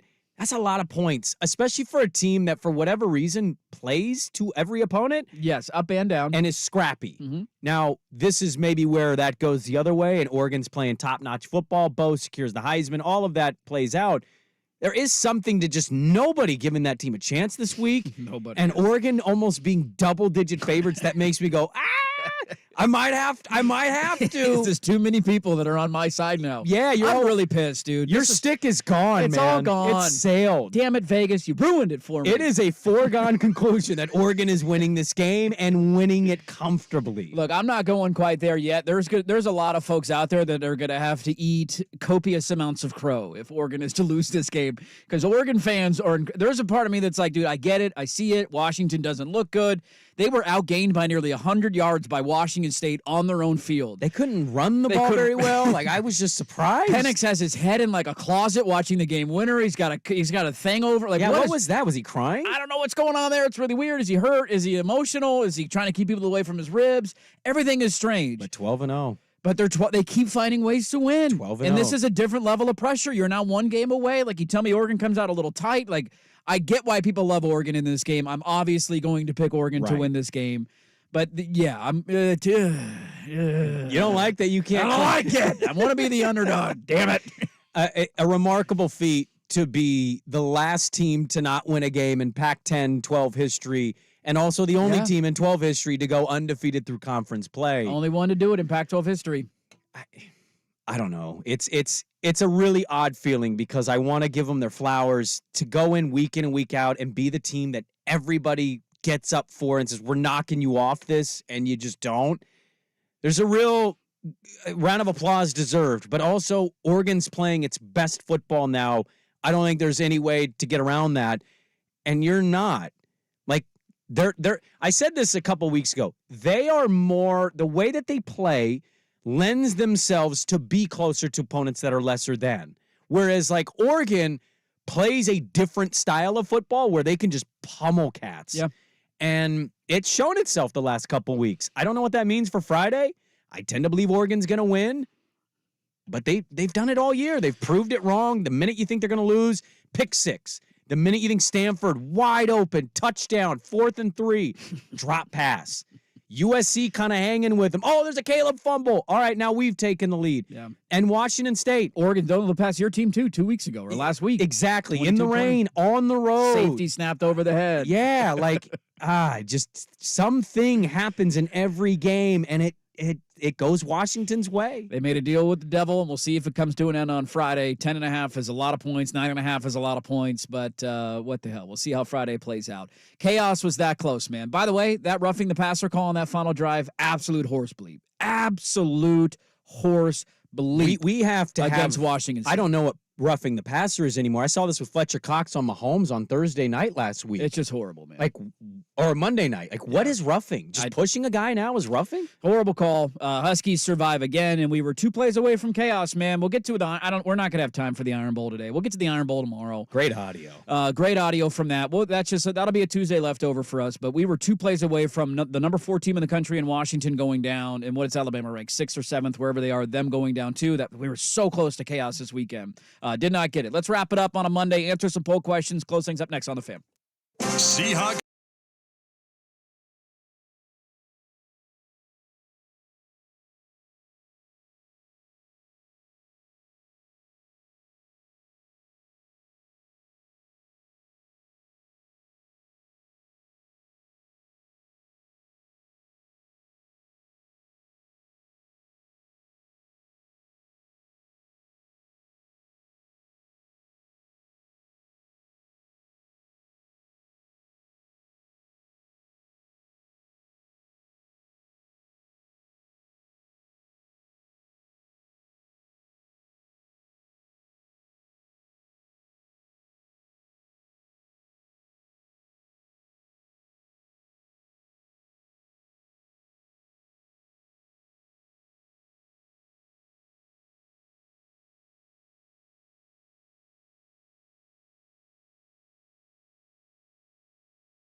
This is Dirt and Sprague on 1080 The Fan. I would like to publicly chastise the digital dam for tweeting out a quote that I gave on the show. Now my Twitter mentions are a cesspool of Michigan State fans. Tire fire from East Lansing. Get these go green, go white douches out of my Twitter mentions. I can't wait for him to quote that part, too, and tweet it out. I'll tell you. I couldn't stand that fan base. I was at the game. Yeah. Oregon went to the playoff. That was the year they beat Connor Cook in Michigan State. Michigan State was a great program. And they beat them in Eugene, and then the next year they went to East Lansing and lost a close game with Vernon Adams, and that was the year Michigan State went to the playoff. That's one of the loudest I've ever seen Autzen, but I will never forget. I went down Friday night for that game with some buddies. Their fans were insufferable. Their stupid go green, go white chant. I've been anti-Michigan State for a long time. I don't know how Not to mention, Larry Nasser. Well, people don't forget. Yeah, and Mel Tucker now. I don't know how true it's going to be in the moment, but right now, Oregon State fans saying they're going to openly cheer for Oregon. Hey, come on over, dude. Plenty of room in the boat. Come on over, buddy. That's an uncomfortable boat ride. Somebody brought up a good point, not good point, sad point on the sideline before the game I was talking to. It's crazy the dominoes that fall in college football. What led to Jonathan Smith, and maybe another job would have done it, right? Maybe UCLA opens up and he would have taken that. Why did Mel Tucker get fired? Why did he get fired? Why did he get fired? Because he sucked and he's taking his what out. Yeah, reportedly. Who did he do it on the phone with? Yeah, Brenda Tracy. Yeah. Where did she go to college? Oregon State. Somebody just brought that up, and I was like, God, that is wild. That's wild to think about. If he keeps it in his pants, there's no way they fire him because they're not buying out that contract. I don't know. They just gave him an extension. There was some speculation that one of their bigger boosters was kicking around the idea before the They game. got money. They don't got A&M money. So I'm not. Who does? I mean, I don't know anymore, man. If you would have told me before the year Indiana was going to pay $20 million, what's Indiana's average salary pool for their next coach? 3 or 4, 5? Indiana, but they're going to pay 20 to fire a dude? I don't know. I think everybody has money now. It's kind of what I'm operating on. When you brought that up, I was like, God, that's a good point. It is. It's crazy. Get rid of these go green, go white douches out of my mentions. I can't stand that fan base. Their fans are insufferable. Well, I'm going to stay off social media all day. Do you trust Scott Barnes to get Oregon State through all this? Yes or no? 70% of you saying no. Can't wait for him to spin this one. I mean, we're prepared. Who do you want to replace Jonathan Smith? 66% of you say Trent Bray. Paul Chris beat Brent Brennan. I was a little surprised by that. Go other over Paul Chris, to be honest with you. Oregon opened at 8.5-point favorites. It is north of that now. 9.5. Which side are you on? 72% of you say Oregon minus 8.5. A lot of points in a conference title game. A lot of points. A lot of points. A lot of points. And Beaver fans, is this the nail in the coffin for the program? 80% of you say yes, it is. So there you go. Sorry to put that poll question up, but I was trying to think of one. I was like, I don't know what to do. I feel like I'm piling on. I don't know what to say right now. I don't know what to do with my hands. Yeah. Hey, we survived the Monday show. Thanks to everybody for watching on YouTube. Make sure you subscribe and like. We love you all. Thanks for listening on the app, wherever you're listening. And we got a chance. You both have a chance to go 3-0 and Sprague in the line this weekend. You're already 3-0. I need him to not. Swag's got the over to Monday Night Football tonight. Points. Need some points. That's a decent little week. I went 2-1. That'd be an 8-1 week as a show. We've had a nice little run here. Look at us. Minus my 0-3 weekend. So there you go. Thanks, everybody, for tuning in today. We love you all. We will talk to you tomorrow at 6 a.m. with all sorts of Tuesday leftovers. Colin is next. You're listening to 1080 The Fan.